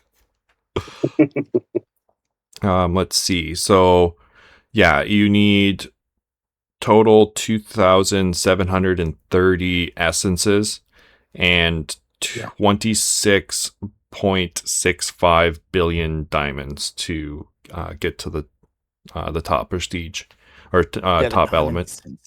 That's a lot. Element 10. Yeah, element level 10. Fucking 20, almost 27 billion diamonds. That's Wow. That's a lot of diamonds. It's a lot of diamonds. Because the last cost is 12 and 9 is That's 7 billion. Getting to 8 is 3.5, right? Like, it's insane. Yeah. So 8's pretty doable. And then it slows down. Same as, I mean, look, it's works the same as him with qualitying up, right? You know, it's easy. It's somewhat easy when you look at the Mane City manager and you see like how many Q1s it takes and for merging to get a quality 7 or 8 compared to a quality 10. You know, you're looking at 3,000 Q1 businesses plus to get a quality 10. You're looking at 400 businesses to get a quality 8, roughly. Yeah. No, I know. And that's where that gap is massive. I don't know if there's really that big of a benefit. I mean, other than just to say you have a quality 10 and yeah, it's going to produce better. But still, it's just sort of like, man, that's an insane cost. And then if you fail multiple quality 10 in a row, like... Yeah. Well, hence why there's no quality 10 legendaries, right? Yeah, there's just not enough legendaries in the pool. Yeah. But yeah, the element costs to get that quality or element level 10, that's insane. Like the 26.65 billion. But like you said, like it's what to get to the element level 5, it's like 1 billion. Element level 6 is 2 billion, then 4, right? Then you're almost at 8. It's 7.5, and then it just keeps like doubling. It's like expensive. Yeah. I mean, I think we will see in comp in the World Series, I think we will see some stuff on the market that's, you know, because you're so time governed and the money behind it, right? So even last comp, there was legendaries with Essence 8, you know, quality 5 legendaries or quality 6 legendaries, you know. Yeah. No, they're needed, right? And especially with this normal month-long comp, right? People are going to be imbuing, right? I don't know if they'll imbue up to 10, but they'll definitely try to get to 8. Oh, yeah, for sure. So yeah, that's a little bit about businesses imbuing and stuff. Do you have a favorite avatar NFT collection? I mean, you can talk of the, you know, mainstream ones like the between the two lions and the cubs, but also like a partner project. My Dark Lion, been my PFP since I started. Yeah, just the Dark Lions. The one, you know, I mean, I would have liked to get a loaded lion, but obviously they're a bit rich for my blood. So I've stuck with the Dark Lion, and I just fell in love with this my Dark Lion PFP. How much did you And buy then that Crazy Dark Lion for? Monsters. I think I paid 400. Well, the loaded Oh. lions are almost there. Yeah, yeah. I got alert Yeah, set for for real. loaded lions. I set alert up for $500, so I get alert. I've been getting quite a lot of alerts for the loaded lions, hitting that $500 mark. Well, the more That's they're a really silent, the lower the floor's going to drop. I have a feeling. Yeah, so $3.99 is what I paid for my main dark line. So No, it's a Is that the nice one one. that you have right now on the Discord PFP? yeah, that's right. Yeah, that's Yeah. nice. Looks Yeah, really those good. are the Rockstar glasses, right? I think. Plus, he's got the Crimson Reaches element sort of background. Yeah, the carmine sunburnt background. Yeah, But yeah, yeah, because no, I that's think DJ Oracle's is the Block Nexus's background, the purpley-ish colored one. yeah. I've had Oh, some yeah. offers on it lately, but they've been lowballing pretty bad. Yeah, no, I ignore all the low ballers. $185. $185 they offered me. I would never part with this dark line. And then I obviously another NFT or avatar. What do you want to call it? Is the Crazy Monsters. I have a legendary Crazy Monster. I have a lot of Crazy Monsters. Nice. Yeah, I love the Crazy Monsters. They're pretty sweet. Love it. Yeah. Simmons. Yeah, I can't wait to get my hands on a better computer so I can play the verse. Yeah. I think I had 100 and I think I got about 110 Crazy Monsters. So Nice. Wow, that's up there.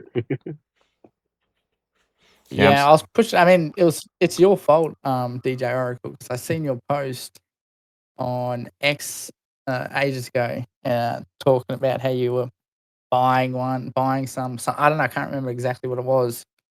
And I was like, oh, and I jumped on and minted Yeah, it was that fif- mint, minted it's the chance that you I might get a minted, legendary. yeah, I minted like 50 or something, 50, 60 of them. Yeah. And I And you didn't even got know. it. I didn't know what. So I never had a legendary NFT at all. So I didn't know what I was looking for. I thought it would like say it or whatever. And so I just kept buying more of the Crazy Monsters. But it turned out that I already had the legendary because I just didn't know. So, yeah, their legendaries are Yeah. subtle, right? Like yeah, it's not like the legendary monk that I have equipped in Discord here, right? Like you can tell this is a legendary compared to the other monks, right?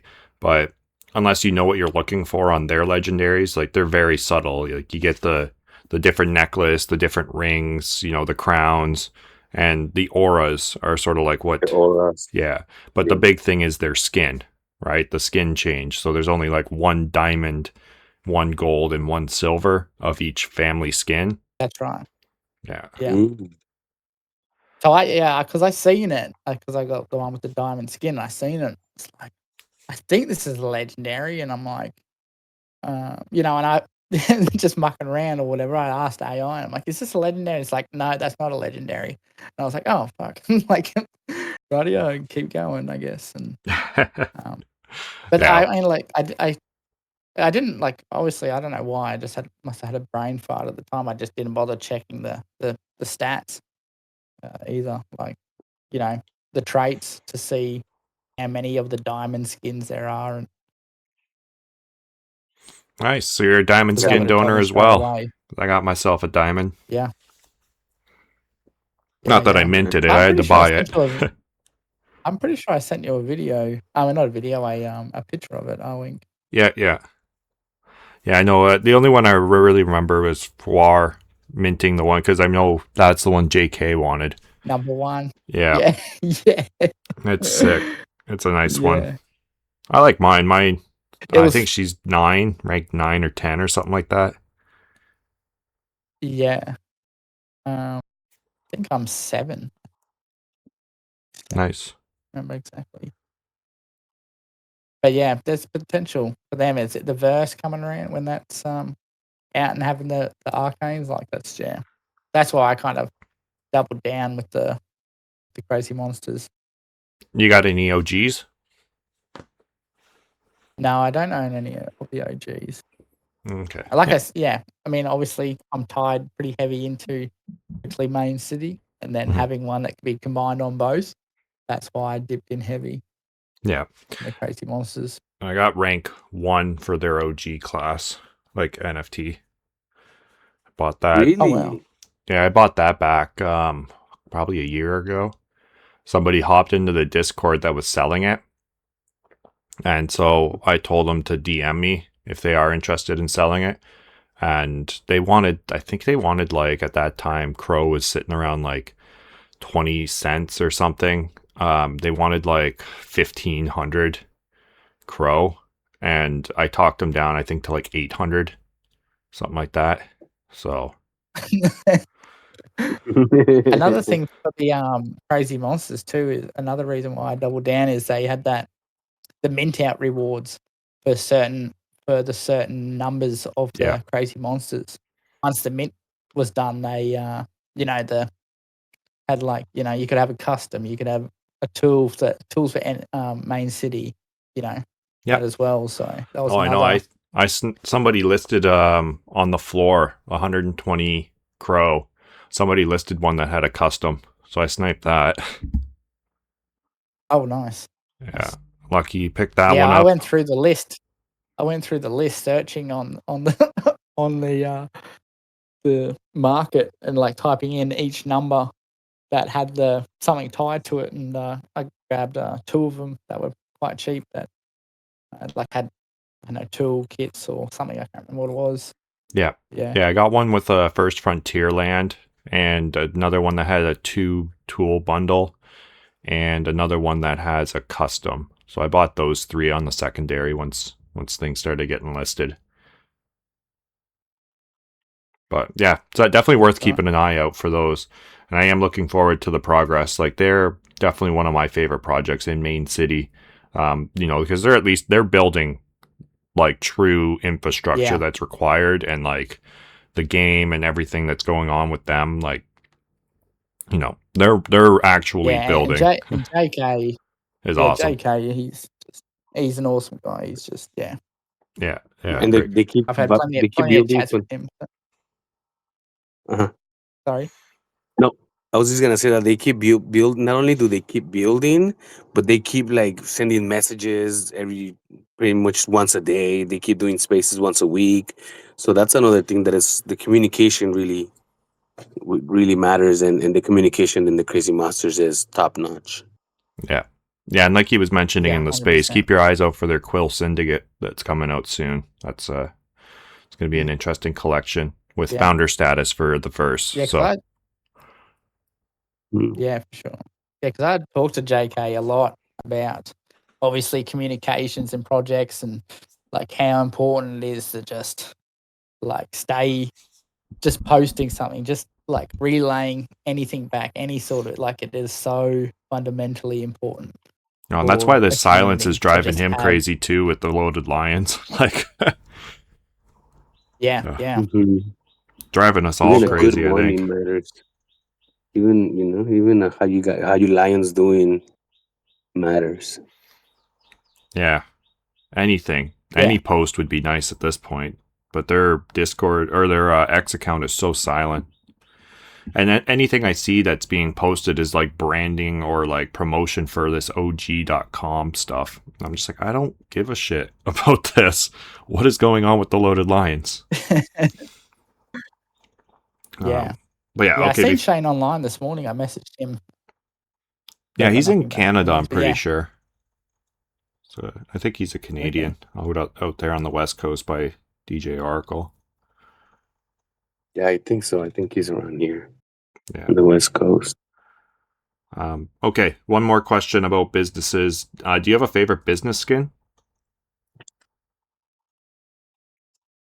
I know you said your favorite business is the bank. You got the Wolfies skin for it? I do. I really do like that skin. And so yeah, that skin, and I really like. This is just for looks. Is the Synthopia Space Power Vault for the Cine as well. Mhm. I like the look of that. Right on. As for like benefits, like obviously the treehouse is unreal. Yeah. Yeah, the nut treehouse is pretty nice. I think my And favorite those Yeah. skin monks are though. really nice to look at too. I like that the nut Yeah. changes. Everybody has a different. You could have a different color nut. I think there's 3 different ones. There's the pink, there's the blue, and there's Oh, like a what yellowy one. what color is your Really? nut? Oh, my nuts are blue, man.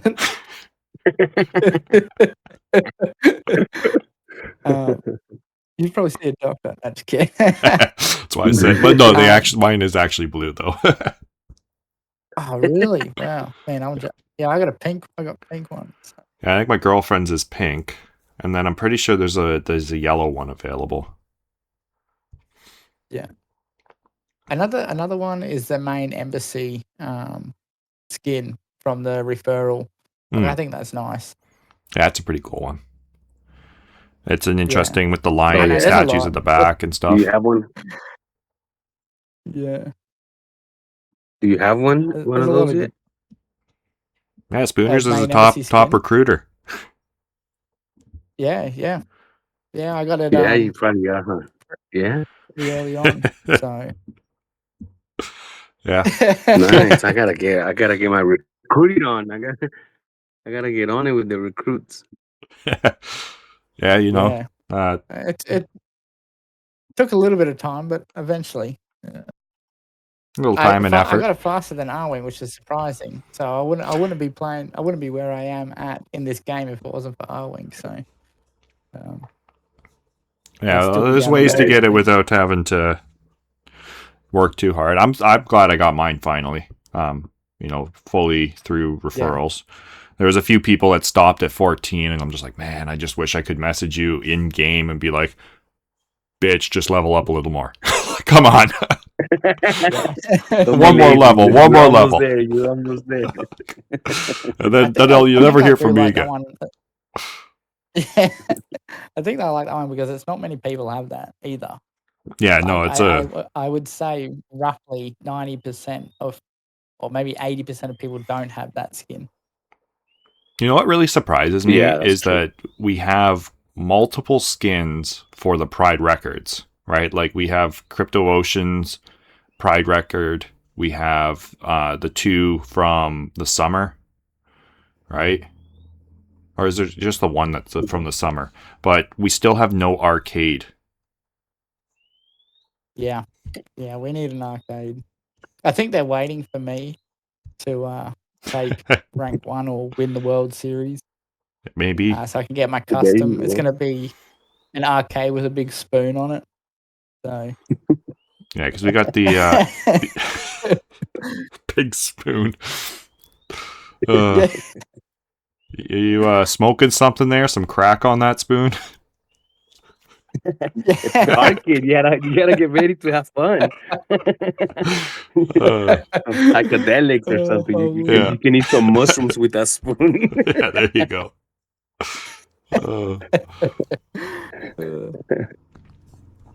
Feel like you're Okay. really playing those racing cars.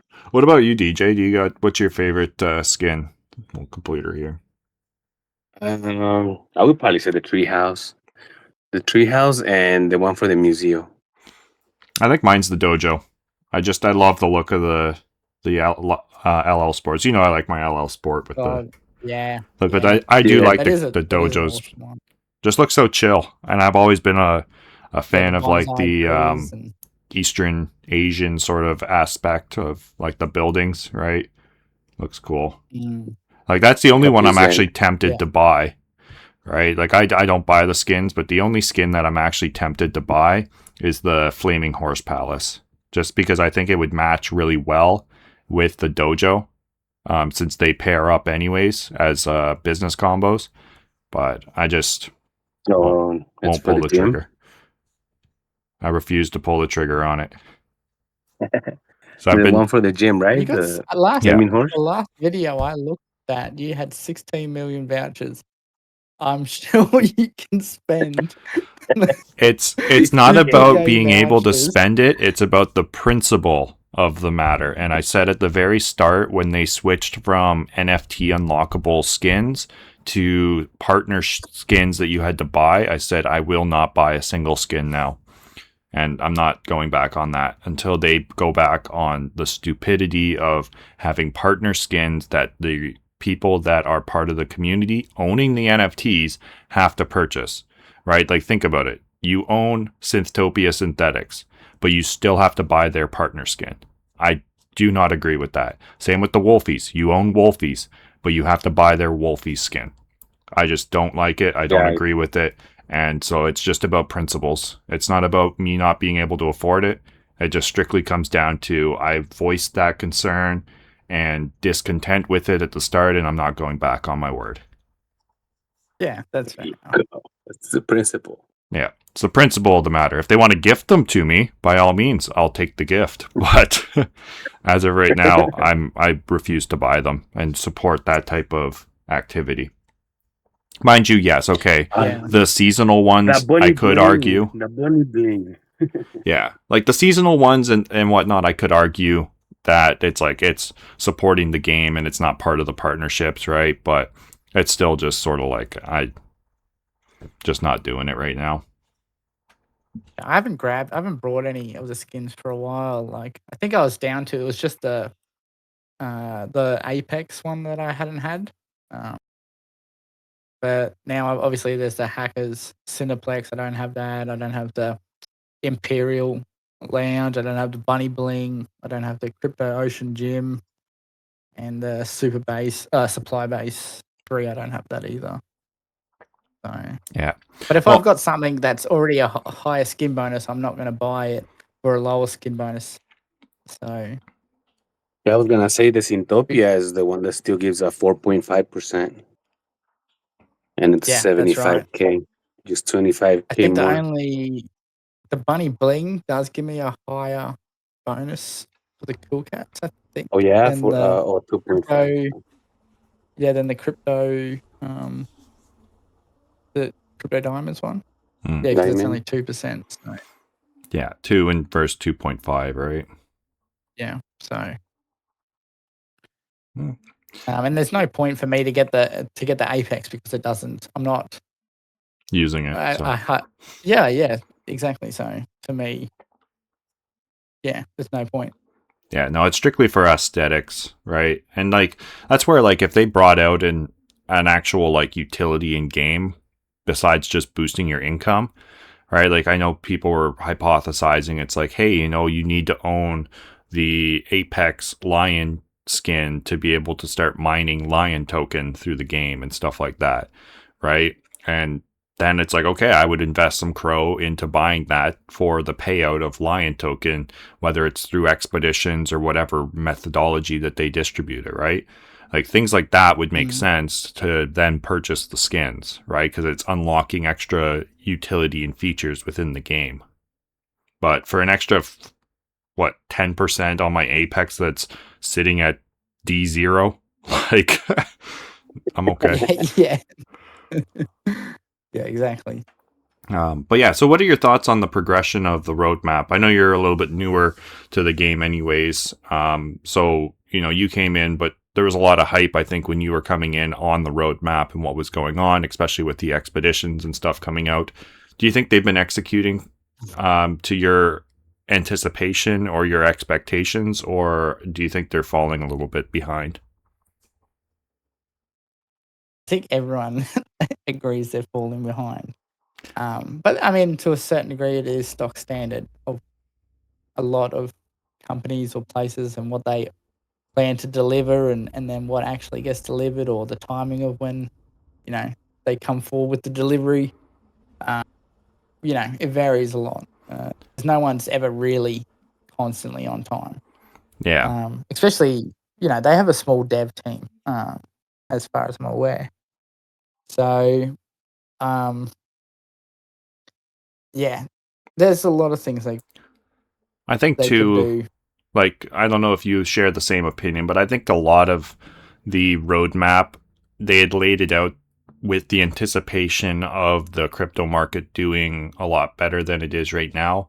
Right, we're in a bear market at the moment, and I think that they were sort of anticipating a little bit more of a extended bull cycle, and we just didn't see it. And with that, they sort of end up like backtracking a little bit, and delaying stuff, and because like I think they could have easily had the mobile version out in November, right, when they were supposed to, but the market was shit, right, and so they just held off, and they made excuses. Oh, we're still working on it. I think they were working on the hoping that the sentiment around crypto was coming to more of a fruition of like a higher market position, right? And then we've just been stagnant. But the thing is too, like, and everybody argues, and you see it from JK's project, they're building and putting out stuff in the bear market. They don't care whether it's a good sentiment or not. They're putting stuff out for the community. They're doing things, right? And that's where crypto.com and the Loaded Lions need to just do that as well, right? Like, if you're building true products that people want to use during the bear market, then during the bull market, they're going to even have better success, right? You need to be setting yourself up for success in the bear market so that when the bull market comes, people come flooding in because they go, wow, look at how great this stuff is that was built, when there wasn't money. Now there's tons of money. Imagine what they're going to be able to do. Yeah, for sure. 100%. I think the roadmap should be planned and based off worst case scenario in a sense. Like, well, not worst case scenario, but like, yeah, just not planned off like constant hype or constant growth. It should be, Mm-hmm. if there's a point in the roadmap that requires the game to be at a certain position or a certain amount of players or grow to be at a certain price, I think you're opening yourself up for failure. I'm fine Where with a if few you- things like that, especially when it comes to NFT releases, right? We need a certain player base. I don't want them releasing the next set of lands and we've got 1,000 players playing and there's already 50,000 lands in the game, right? Like, it's just, Yeah, for sure. you're going to release another 25,000 because we hit a milestone of accounts, but that's not true players. Like, we're barely above 1,000 players in the last competition, like last few competitions, right? And I think we had like 1,200 players. So, there's just not the player base there right now to support some of these NFT releases. But yeah, basing, true roadmap functionality, right? Like releasing certain major functions that are on there, including like the card that they were hyping up. There's the mansion. I don't know, what has it been? Fucking 30 years, it seems, since we've had coming soon for mansion rooms. Like, and there's still no new mansion rooms. Like, I don't know. There's some small things like that where it's like, come on, there's like, even if just release it, like what's taking so long on this? But with that, is there anything that you're super excited about on the roadmap?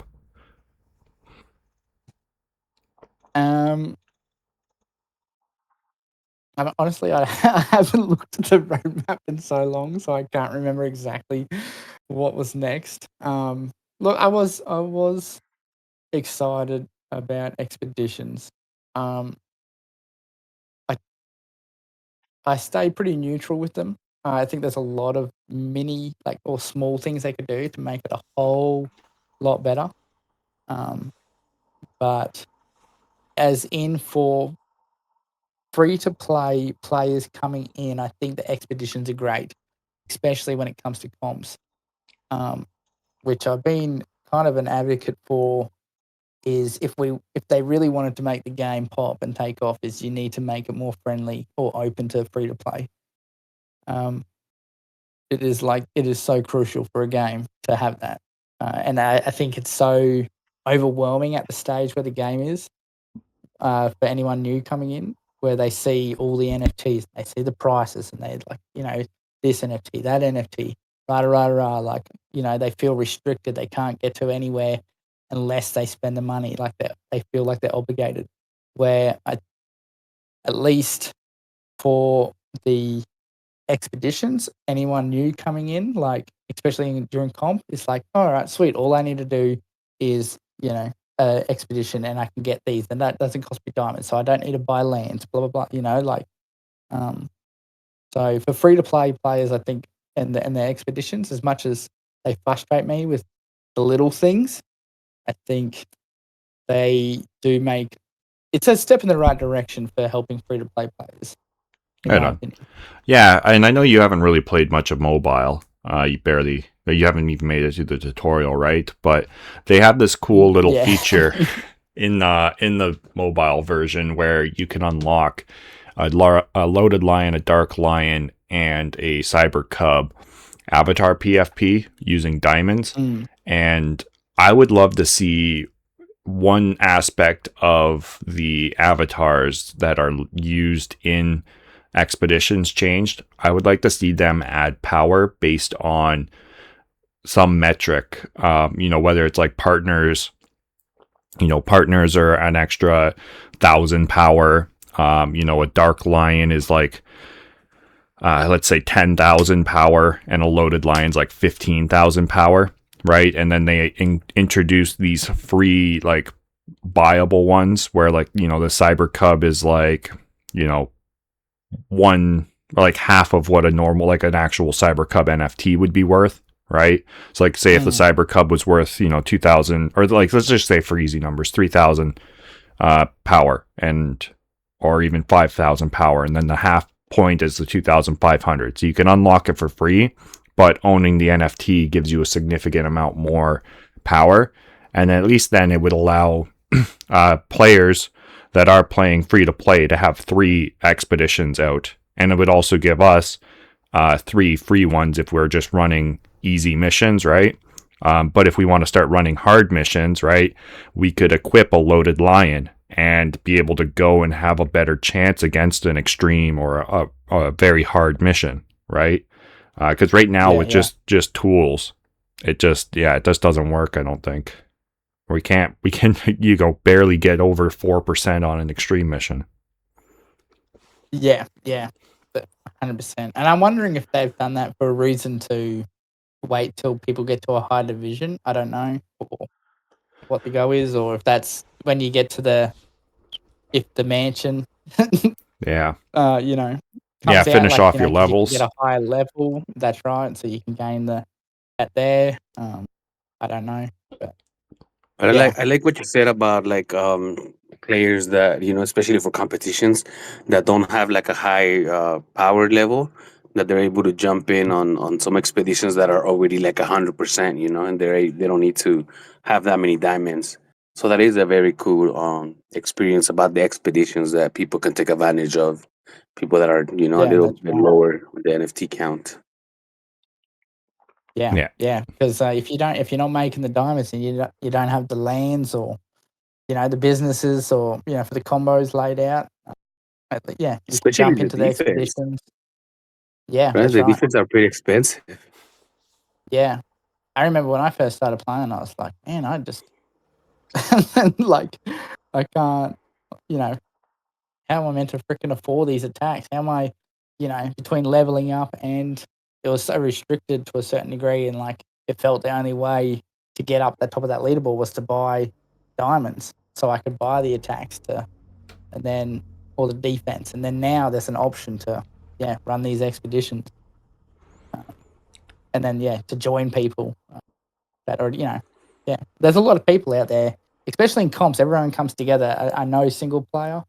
A lot of people just do solo. They get frustrated with waiting for people, or people don't ready up, and this and that. Comps, it brings people together. Everyone's focused in. Boom, boom, boom, ready up, let's go. Time is everything. Yeah, even in the competitions, even people that like maybe sometimes used to be in the Discord and they would be active on there. Maybe they're not as active on Discord anymore, but when it comes competitions, you still see them on the leaderboard, and you still see them playing. You still see their names on there. So Yeah, for sure. competitions bring players together, back to the game. Hey, a little bit of free crow, right? Everybody wants it. Yeah, Yeah, that's I think true. they need Yeah, to why bring not? back NFTs to back to the comps because they've definitely dropped down. I think my very first 2 comps had NFTs and then they stopped after that, and it's definitely been a decline. In player base, And yeah. like I get why, because of people cheating the system and making alt accounts. Yeah. But at the same time, I think they need to bring it back because it will bring people in. Yeah, I also think too they People ran like out. winning NFTs. They Right. ran out of tactical gear to give out, I think. And chances are Yeah, they need to do probably lands. they have a little bit left, and I think whatever they have left is being saved for the World Series 2. Right? So that's the final like push, the final drop of tactical gear I think will be dropped during that. Either that or they bring out the next, which is the expedition vehicles. They'll bring that out, and those will be part of the reward base or prize pool for World Series 3. Sorry, I think I said 2. Mhm. World Series 3. I think they could split it too, and not give so much NFTs to the top players. If they brought them back, so you'd make like the top 20 or the top 50, they get rewarded in vouchers, right? And then below that, to the top 450 or 500 or whatever, that's where like the NFTs, just because like first place was getting millions of vouchers plus all these NFTs. If they're at the top, they've already got all that stuff. So why are we Yeah. giving them more NFTs? It Like, should be the other way around, huh? The people at the yeah, very bottom should probably get a few more NFTs. that's No, but right. yeah, it's That's how. way too many at the people at the top. Way, way, way too many NFTs. They can split it at different. They can sprinkle it Yeah, down a little better. Yeah, I know yeah, they've that's also right. Top made that argument with the vouchers too, right? The vouchers are not distributed in a very even manner. I know few people have been in the Discord previously complaining about that, right? Because outside of the top 500, like, what are you making? You get 30 vouchers, like, Yeah. Yeah, yeah. But then it comes down to strategy, doesn't it? Right. Yeah, So because even the buying in, you could just buy in and probably double your vouchers just by buying in at the right time, or.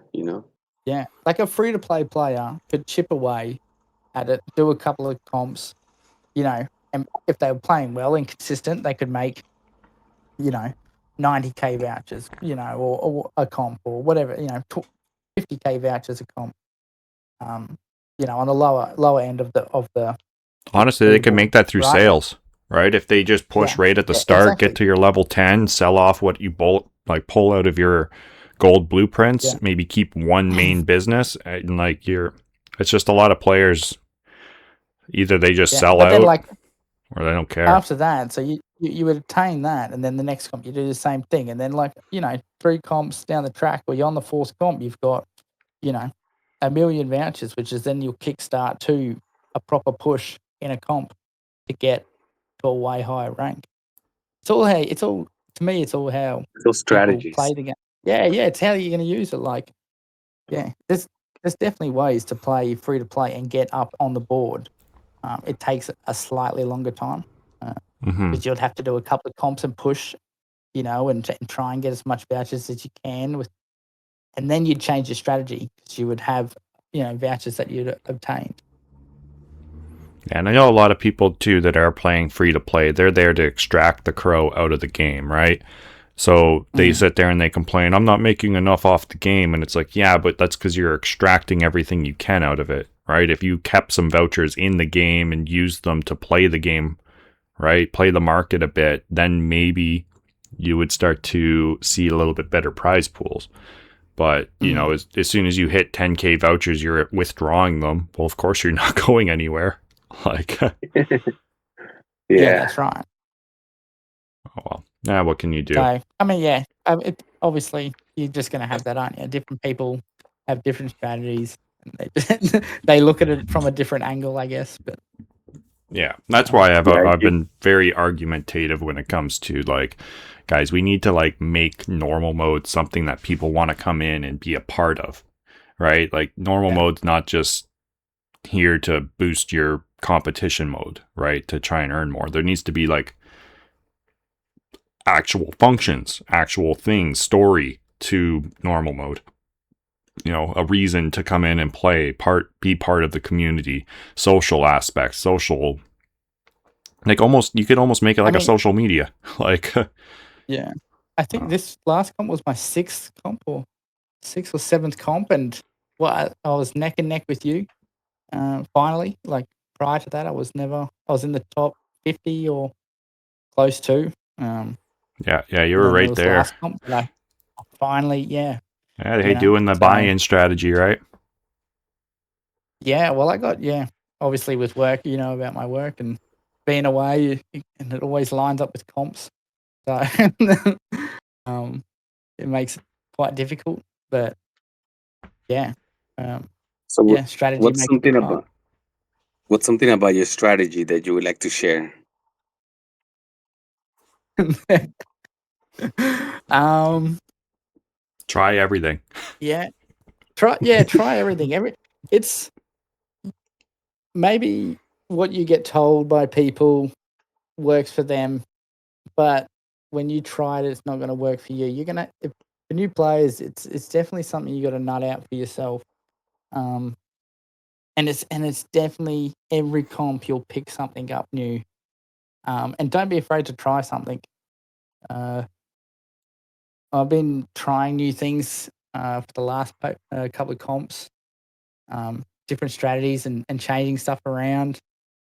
And if you don't do that, you're not going to finesse and really start to really take the ground and take the lead and get up there on that board. So That's a buying in good one. is a good strategy, but it's not going to always necessarily keep you up the top. If you don't have an actual strategy after buying it and a plan, you're not going to keep that rank and keep climbing. So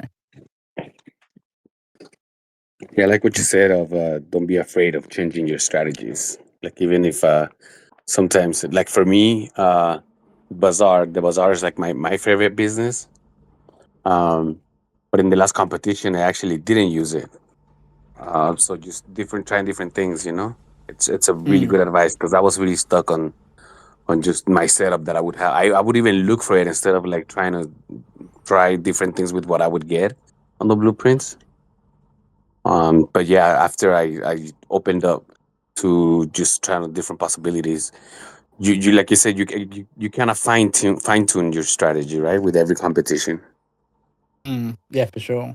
Also, I think another key thing is if you've got businesses that you're not going to use and they're just sitting in your inventory, sell them. As for new players, like you don't need to hang on to them. You may as well try and make money off it. Get some vouchers. Like don't just sit them in your inventory until the end of comp. Collecting Like dust. just get rid of them. I've been a sucker for that for a long time. Where I'm like, I might merge that. I'm thinking, I might merge that down the track. A comp that lasts for a week goes quick. So, if you And you if you're never not know going who's to use looking it, for a certain business, huh? that's right. Just list it. Yeah, just list it, and especially at the very start. Um, Yeah, I yeah, was surprised how many cool cats I sold in the last competition. Like even if it's just 1K, but like you said, it's better than collecting dust in the inventory. yeah. Well, that's only as soon as it comp ends, it all disappears anyways. So, Yeah, um, and people that are buying in, they're gonna need cool cats to get up there too. yeah, comps are definitely a cool cat market. Um, that's where the money is Yeah, I in made that cats. That's mistake why a few competitions ago, trying to build bigger businesses to sell, right? Like try and sell like a Museo or a Motors or something like leaves. that. Yeah, And it eats up so much diamonds, and it's just like, sure, I'm gonna get one fourth of the cost, right? Or like one fourth of the price out of selling a cool cat, but I can make like 7 of them for the cost that it would take to get that Motors up, right? So I can sell 7 times more businesses with the diamonds that it takes to make one of those big businesses. So it was just like, yeah, just yeah, I can't compete with FFTB Hacker, Golden Tree, and those guys selling their businesses. So, they're selling something for 500-600K vouchers, and I'm getting like 50 for my business. That's like, 5 prestiges lower. So it's just a waste of time. It's a waste of diamonds. So I just start switching to cool cats. Sell cool cats at like prestige 20 or whatever, right? And you're good to go. Yeah. I mean, I'll always, if I needed like the comps, I brought in, and then I needed cats, and if you're trying to buy like the latest or where they're up to, people are charging an arm and a leg. Just look back, go a couple levels behind. Like if you've got your building strategy down, like you don't need, and there's time in the comp, you don't need that level. You can buy half the price. 4 or 5 levels below. It doesn't take that long to pull cats up, especially at those low levels. It's not like you're bringing over, 60 cats. It's a small number. So Yeah, exactly. Yeah, that's a good one because you're saving up on the significant just by 2 prestiges of difference. yeah, and there's a massive price difference in it, like huge, of what people pay for the top cats compared to what you can get like that's 4 levels behind.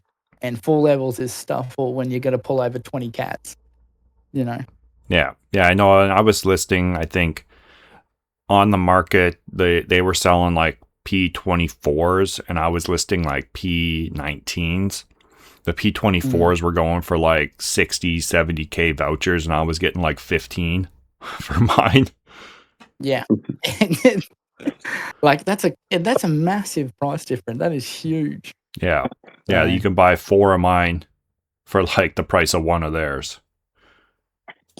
Yeah. But like you're saying, they're producing so much income, so much gold that they're able to move up on the prestige faster. So to them, like you said, they're able to list them cheaper because they're moving up those prestige levels so fast. Mm. Yeah. Oh well. They put lightning boosters on all their cool cats. Oh yeah. Like crypto diamond. Everything's got I don't know if they imbuement. did they lightning boost their cats? I don't know. No, I've You seen really don't? screenshots. that's just the Really? crypto diamond. Yeah. Oh. I don't think he's not like he's a good player for sure, but he's a player that's more a top player because of the money he can spend versus strategy.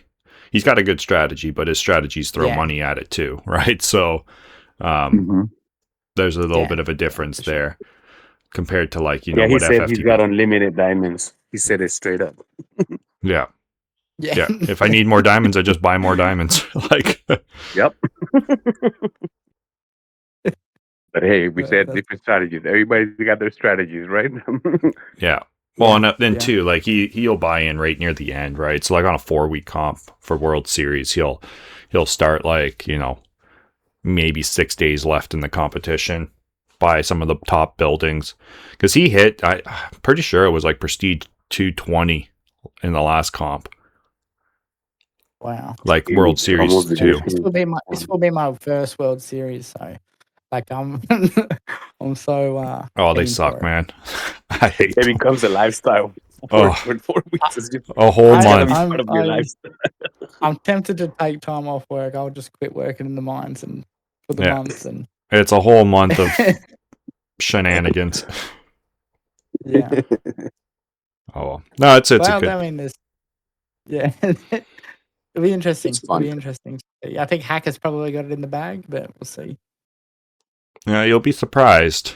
All right, he's good at the sprints. Yeah. Well, I mean, look, Hacker's been stacking for a long time, right?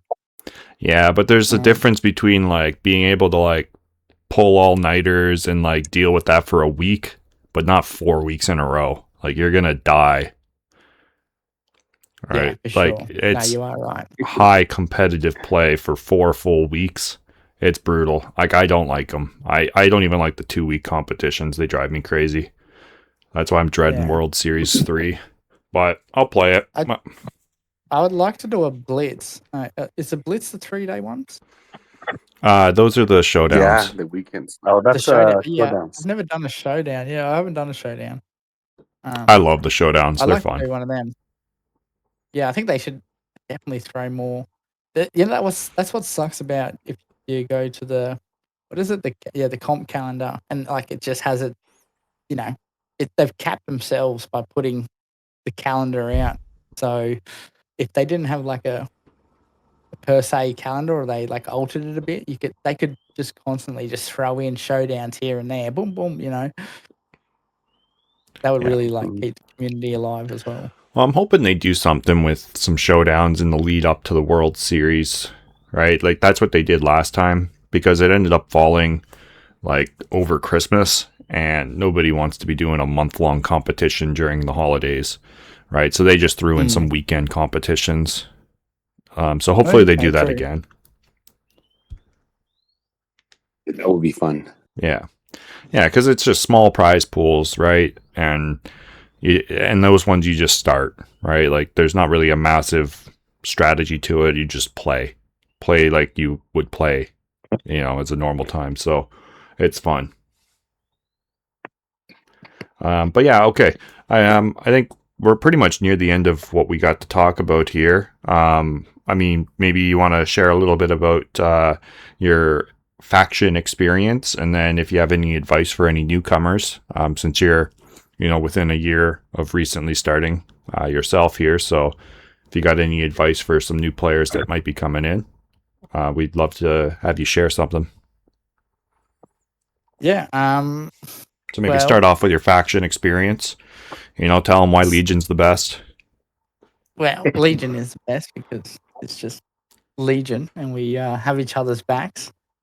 There's a couple of fake Legions getting around there, but no, like I was Void obviously when I first started. I think for not maybe a month or two, because obviously being new to the game when I first started, I had the Dark Line. I thought I was obligated to be a Void.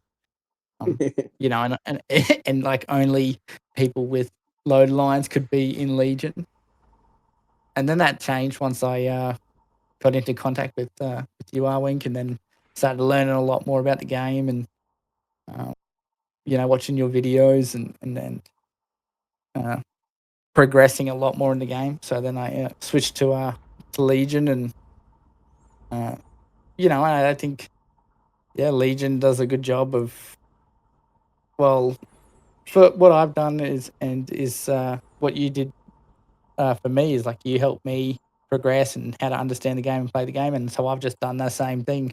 New players that have come in or people that are doing something wrong where they could be doing better, I've just done the same thing, helped them out, changed their strategy, looked at what they're running, to help them climb up the board and not be so stuck and be like, I've been playing this game for, 6 months and I'm not moving, and it's like, well, so and I'm not saying that Void doesn't do that, but yeah, I just received that from you, and that's why I've stuck with Legion. So yeah. Right on. Yeah, no, I know the Voids. They're a pretty tight knit group too, right? That's the nice thing about Mane.City. Most people are here to help, right? Regardless of what faction you're running as a part of your daily life, everybody's here. We're all, Lions. We're all part of the same pride, really, when it comes down to it, and everybody does help each other out, right? We just like to have the little faction spats, a little bit of back and forth. It gotta have something to keep us entertained. Yeah, it helps to keep spicy. It helps to keep the chat spicy, the space spicy. Mm-hmm. But yeah, it's pretty much one family, but it's just that's right, 100%. Yeah, like brothers that are fighting kind of thing. Yeah. So, but yeah, technically, overall, it's still I'm Legion because of RWINK, and the help that he's given me at the start of the game. So, I would definitely not be in the or close to the top 50 within a year if it wasn't for being the starting talks of talking to RWINK. So yeah, definitely very good educational videos. So if you guys haven't like checked out all the videos, make sure that you guys subscribe to our Wings channel. There's a lot of good information there. Yeah, I mean, I probably made Arwink pull his hair out because I would watch his videos and then I'd still try and organise to get on a call with him and ask him pretty much the same questions. Probably, I can't remember, but I know we've had a few hour conversations about stuff. I mean, I've done the same with a lot of other people. I've helped, like, JK, I help him get his city all set up and whatnot. And I've helped a few other community members, they just don't have the time to like keep up on everything that's going on. So I don't mind, sitting down and walking people through, especially if they have specific questions. If you just come to me and you're like, tell me what to do. And it's like, well, I got lots of videos telling you what to do. Go watch those first. Like, come with some actual questions. Yeah, come with a scenario. Come with a specific scenario. Yeah. Yeah, exactly. That's where I can help you a little bit better, right? And it's like, hey, this is what my setup is right now. What do I need to change? How can I get it better? Things like that. This is why you're the Mane City dad. You Mane Citv. you've got that title. There we go. But yeah, as in for advice for newcomers, I would just put it down as like, reach out if you're stuck, if you feel like you're not moving in the game, if you feel like you've been, putting hours into the game and you're still low on the board, if you're not progressing the way you should be, reach out. In the Discord, ask someone. There's so much to learn and different strategies in the game, and like how you're playing and what you're doing. So, just we're all together. The more people at the top, or the more people fighting for the top, the funner it is. Yes, definitely. I know El Ray's starting the war of the top. It's kicking off. Yeah, shout out to El Rey. He's giving it up, and like you said, it's becoming fun. At least for me too. I'm like, okay, I'm attacking again. As a matter of fact, we were doing the podcast. Shout out to FTTV Hacker because I sent some attacks from what am I like at 79, and he's at 1. So I just sent out some attacks while we were doing the podcast. Just try to pepper him a bit. Yeah, I'm waiting for my freaking thing to pop up on my screen from you, Oracle, DJ Oracle. So I passed you this week on my week off. So I've been waiting. Actually, El Rey, he's like, I was like, oh, I'm attacking people around me. He's like, well, Spoonerz is right next to you, and I was like, well, he's gonna be a guest in the podcast, so don't tell him, but I'll start afterwards. Yeah, as soon as we hang up here, he's gonna stab you right in the back. Don't let the door slam on you. No. Yeah, don't let the door hit you on the way out. Right? There you go. Yeah, don't let the door hit you on the way out. Yeah, I think Anna or Sneaky Turtle is someone that's, I mean, she's been quite new to the game and she's already in the top 1,000 just from, the strategies and the help that she's been getting from me and other people in the spaces. And that's moving fast. Like, so Nice. just the help is the help makes a difference. Like, otherwise you're going to get burnt out and frustrated with the game. I know that's why I reached out to you when I first started RWINK, because I was like, man, like, what am I doing wrong? Like, how are these people moving so damn fast? Like, yeah, well, a lot of and like the tutorial doesn't really do a good job of like giving you the explanation. I do like that now on the mobile version, they have the, hey, you've achieved the requirements for this prestige. And once you get that, then you realize I need to just start leveling up my first business that I usually go to the next prestige with. But a lot of people end up spending so much time, like, they'll have like 15 different businesses at prestige 1. And it's like, what are you doing? Like, what is going on with this city, guys? Like, it's not going anywhere. It's all flat. Yeah. Yeah, I guess one more main thing is Mane City Manager. That is a key thing to be using.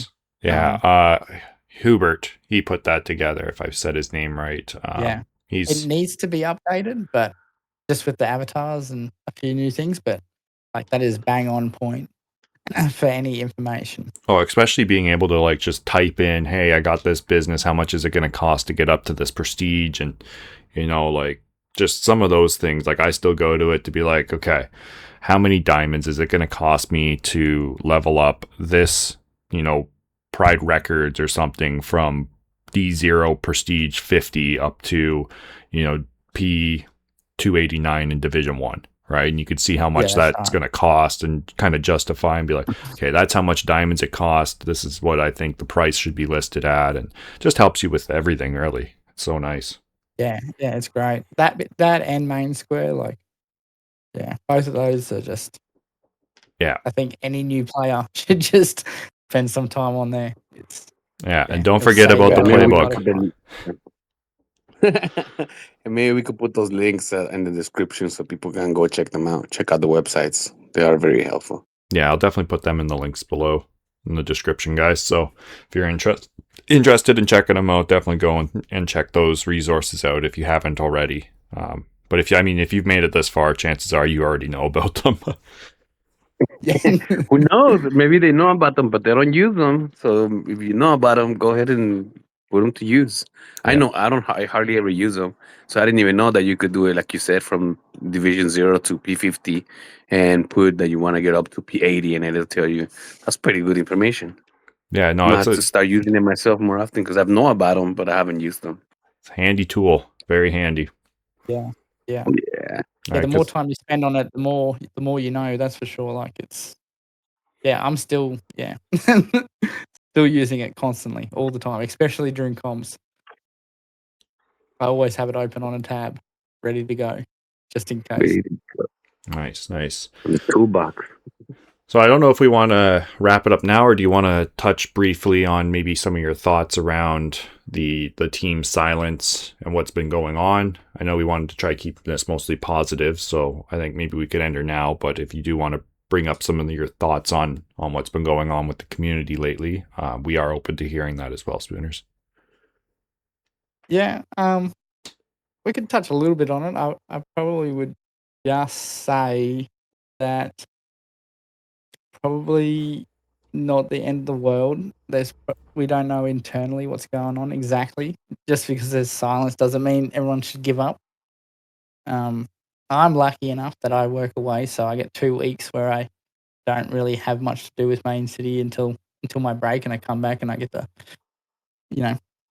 deep dive into it again. But I think just keep playing. The OGs and the consistent players will be what keeps this game carried along. So, I don't think people should just be opting out or going into panic just because someone's not responding back or whatever. It's not ideal, but at the same time, there's no need to just skits out and just be like, stuff this, I'm selling off. And no, definitely not the time to sell, right? Even unless you really just don't believe in it anymore and you just want your money back out, and you're not even you'll probably get like 1/10 of what you've invested, maybe not that bad, maybe 50% of what you've invested, depending on where you were. But like selling a lion right now, right? If you like my first lion, I bought at like $1,200 US, right? I'm not selling it for 500. Like, so yeah, good time to buy. If you're buying, it's great. Yeah. Yeah, like you said, if you believe in projects, if there's projects that you believe in, it's a good time, good opportunities.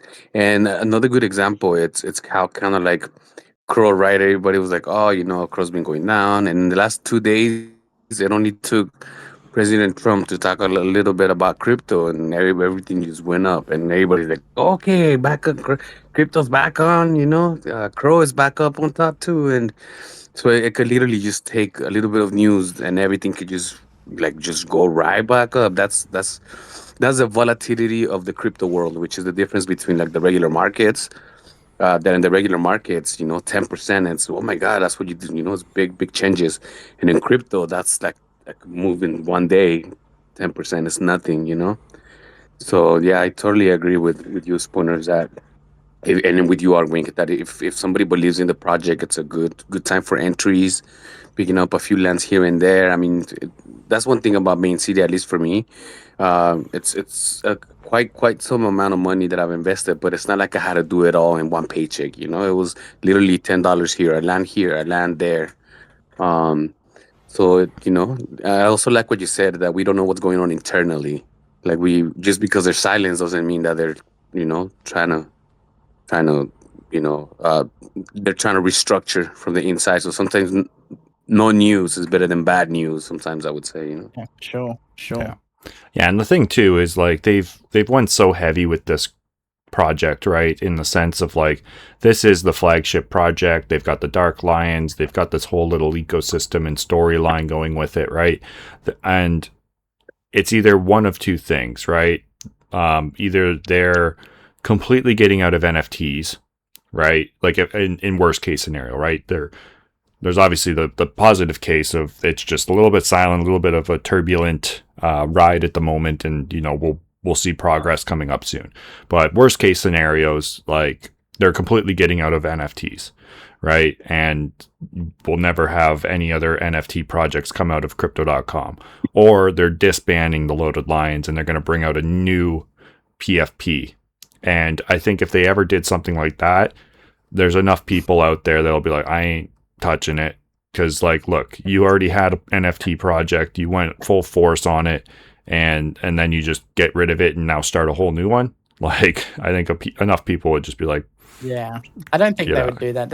It's literally shooting themselves in the foot, because you have like this community that would just badmouth them the whole, which then their project would never take off. You may Yeah. as well just stick with what they got. They've got a good community. There's heaps of great players, like heaps of good people in here. So it makes no sense to walk away from it. So. yeah. Well, and that's why I said Yeah, you too. read my mind about shooting yourself in the foot. That's kind of like what came back, because it would look really, really bad for them to say, okay, Loaded Lions, which, like you said, is the main project, to just say, okay, we're gonna start something new. I don't think. I think all of us have been writing because, like you said, the community and Crow Fam and all of that. But if they do something like that, I think everybody will be like, okay, fool me once, fool me twice, fool me three times. But come on, this is not way too much. So I think that would be like, and they have too much also, like, invested in UFC and crypto.com arena, and the racing Formula F1. And so I think, I'm hoping that they're kind of like dividing, like saying, okay, maybe they even do a separate app for NFTs. Maybe they're like, okay, we want to separate, like, minimize our NFT exposure, because it just didn't take off as much as we thought it would, but it's still a part of the ecosystem. So maybe they would just do a separate app, the way they have a separate website.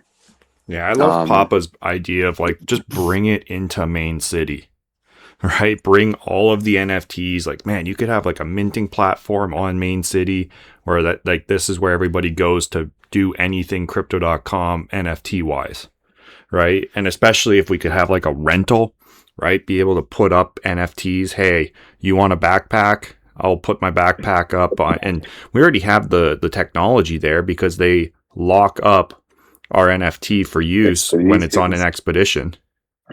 Yeah, that's right. So you could That's easily true. be like, hey, here's a 1 month term on this NFT. I'm going to let somebody borrow it for, or even just 2 weeks, right? Because you never know, in a month they could easily announce a 1 week competition and you want it back. But It- put it up for a yeah, week or it'd be two, right? Yeah, it'd be Yeah, great that if, would like, be good. you're working away, or you're going on holidays, traveling somewhere, you put it away, Yeah, for a while, especially Yeah. come back. for like yourself, if you're out in the mines for two weeks, right, or whatever, away from the game, and you're not Mm. even able to log in and collect your diamonds, put all your lands up for people to rent, right? Because it's like I'm not Yeah. able to come in and collect it anyways, so they're just sitting there, and at least then you can collect some income off of it. Yeah, Or that's especially right. during a Yeah, competition, if there's a competition that I know I'm not gonna be able to play, then that's when those NFTs might be more in demand. Yeah, yeah. I got a heap of turbines and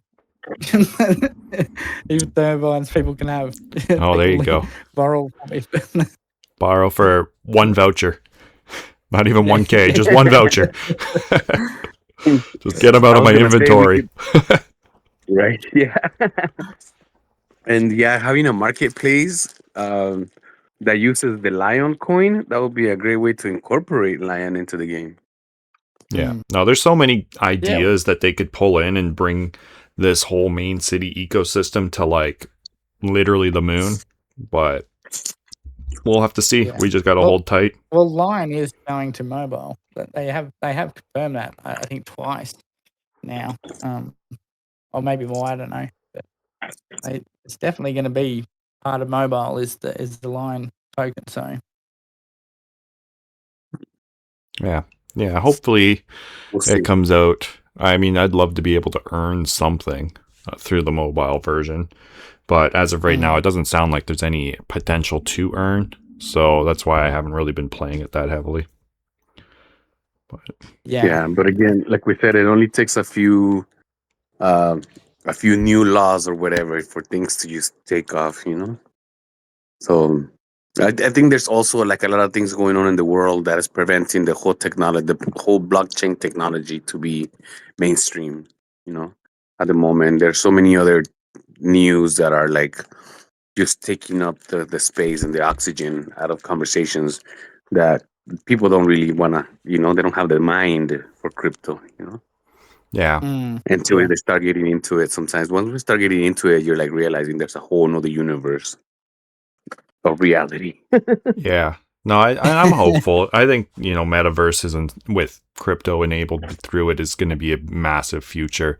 It's just, and I really just hope that Mane City and crypto.com realizes it as well and isn't going to just cancel it because, you know, it's not the trend right now, right? Because that's the thing I fear is they love chasing the trends, right? As soon as AI became big, they go and buy AI.com, right? And it's like, you know, like commit to something, right? But, you know, maybe that we're viewing too small of the picture because we're so close to just Mane City that we can't see the big picture that they're designing. And, you know, fuck, maybe 3 more years from now, it's just going to be like, you know, people are going to look back at this podcast and go, look at these idiots. Look what they're talking about. They clearly didn't see it, right? They're sitting here complaining about such a small little thing. And like, now look at it.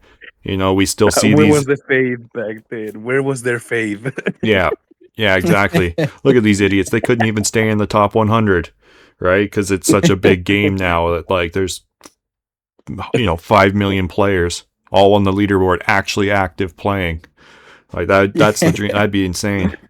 That's what I hope for. I would love for Right. them to wipe. I would love for them to wipe the leaderboard on like PC on normal mode, as in like wipe a heap of like these Yes, you know, clean accounts up. that have Yeah, never not logged wipe in. it, but Yeah, like just- get rid of the Yeah. inactive accounts. Yeah. yeah, that's right. So if someone hasn't logged in for over a year, like, all right. Yeah, that's a good one. Or even like, just and then like combine that with if they don't have any NFTs tied to it. or Right, so even it's just combo. have like it would be nice to have another separate leaderboard where it's like you can see the total leaderboard of like total players, but like here's the active player leaderboard. You know what I mean? Right. So it's like yeah, like past 90 days leaderboard kind of thing. or Yeah. even just Well, I generating was- gold. Even if I it's was telling you about one cash per second, right? Like you have to be generating gold to even be on the leaderboard. yeah. Mhm. I mean, I was telling you about that idea I had. RWINK was like if they made a live leaderboard like on a site that you could like go on and take screenshots of.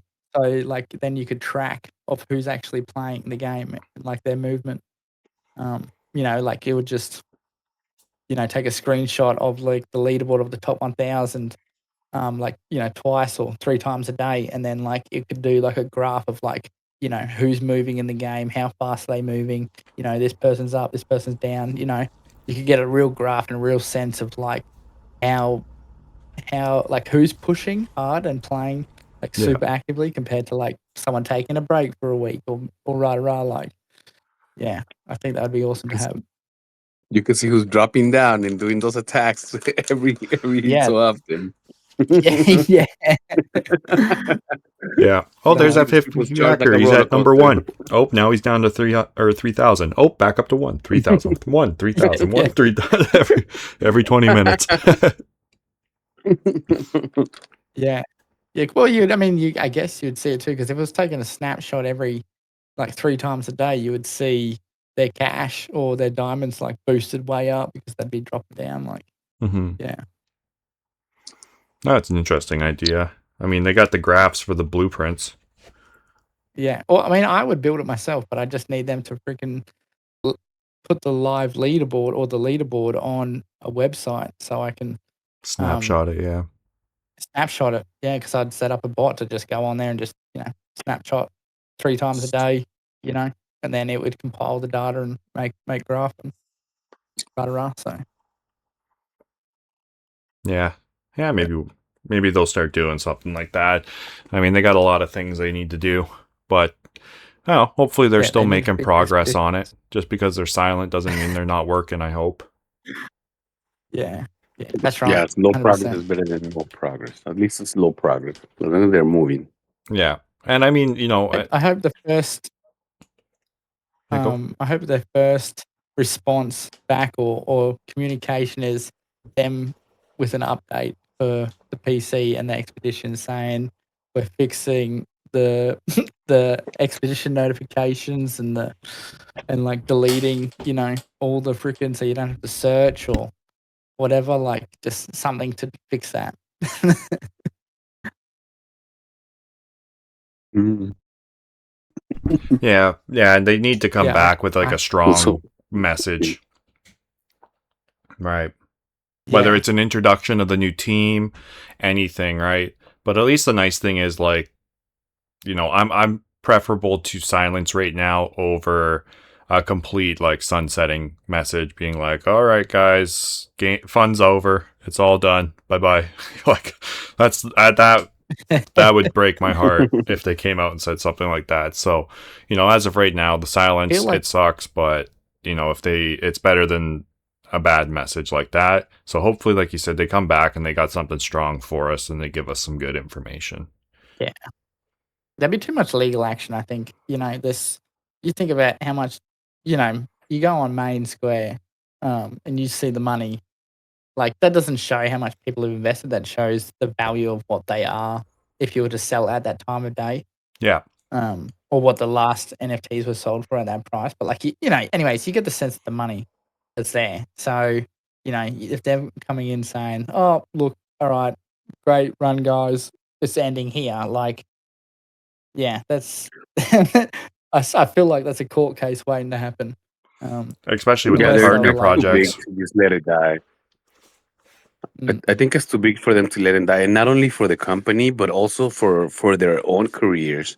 Like they'll be just burning their whole livelihood if they really Yeah. can make crypto.com succeed.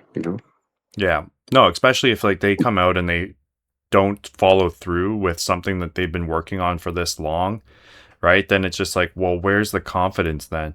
Why would I ever want to invest with you again after seeing what you guys did with this, right? So it's like, it just, begs the question of like, why would I want to use your service? One, your fees are already worse than most other exchanges. So it's like, what's the advantage?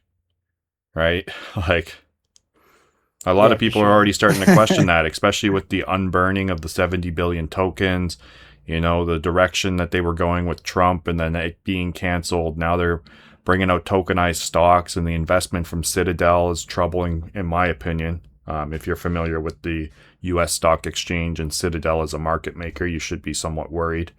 But, there's just things that it's just like, you guys are going every which direction and you're just pulling yourself, stretching yourself, like, and if you're just going to disband anything that just doesn't gain the traction you thought it was going to, while not listening to the community for their recommendations of like, you need to do this to make the game more fun, you need to do this to make the game more engaging, we need to do, we need all of these features that they still haven't brought out, right? And of course it's not being a success right now, right? Like, there's things that need to be done and they're not doing it.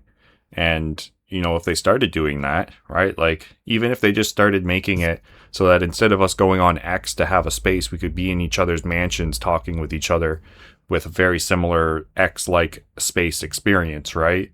And be able to go and walk around each other's cities and mansions, right? And make it so that there's action instead of just a very passive send out an expedition and log in and again and, in 2 hours to collect it, right? Never mind the whole collection debacle. Like, that's just a shitstorm in itself, right? Like, Yeah. I think there's possibly like a big FOMO thing going on with the AI. Obviously, AI is just heard everywhere, and like big companies are getting FOMO. Fear of missing out on yeah. taking it or making bulk money from or whatever it may be. So they could have been dropping stuff and just trying to get AI sorted. Or there's so many things. Yeah, there's a lot of things that they Yeah. could be doing, but we're We just gotta sitting kind of tight. We're on the wait and see. sidelines. Yeah. Yeah. Yep. But yeah, if you guys are still with us, make sure you guys like, subscribe, and all that good stuff. Let us know. Let us know what your thoughts. Let us know what you guys think of the interview. If you guys have any more questions for Spooner, definitely drop them in the comment. He'll be more than happy to share And any more wisdom. Yeah, and also 100%. don't forget to Yeah, drop for sure. down your DeFi wallet. Spooner said he was gonna choose one person for a primordial land giveaway. I'm just kidding. A primordial land. That's a good one. That's Oh, first jokes, comment. jokes. First comment that's Just actually click on this link. Yeah, just first click on comment that this puts link. their Put your seed first comment phrase that in. puts, Yes, puts send in your their seed phrase. wallet address in. I'll send them a crazy monster. Whoever puts their wallet address in the comments, we'll see who makes it this far in the podcast. But yeah, whoever puts their Okay, legit. wallet address Okay, in, yeah. So I'll send them anybody a that's crazy listening monster. still, Yeah, Spooners will There you send go. first I'll comment send to them a put crazy their monster. DeFi wallet. We'll get a crazy monster. Yeah, we'll see who listens to the end. So Right on. There you go. For the hardcores only. Yeah, exactly. yeah. Nice. Nah, it's been awesome, guys. I much appreciate you just having me on and being the first live person to be on the podcast. It's been good. Yeah, it was a great conversation, and I mean, now you see why we end up talking so much on this. We just, DJ and I could talk forever when it comes to Mane City, and I know you and I have hour-long conversations as well about it. So it was great having you on. So thank you Yeah. for taking the time. I'm glad we could, get you scheduled in appreciate it. here and get kicking off the live interviews or live community member discussions. So we appreciate you for Yeah, it's great. joining us and being the first one on. And tossing out a crazy monster there. But DJ and I will be waiting for our mythical at least. So Yeah. Yeah, give me about 2 years, maybe. oh, hey, the floor price is pretty low. Didn't somebody bought Pampas for like 900? He sold a mythical, I thought. Wow. Oh wow. Yeah, I thought I haven't somebody looked said a mythical sold for like $900 US, and I was like, well, that's cheap. That's cheap for Wow. one. Yeah. No. But no, definitely, yeah. There's a crazy monsters there for the hardcore listeners. And Yep, for thank sure. you, Spooner, for your time. And it's been a great conversation too. And a lot of Yeah, it's been awesome. gems. And yeah. Right on. Yeah, no, it's good. I much appreciate it. So until the next space that we can make, I guess this is the conversation adjourning. So once again, thank you, DJ Oracle, for always being a great co-host, and once again, Spooner's awesome conversation.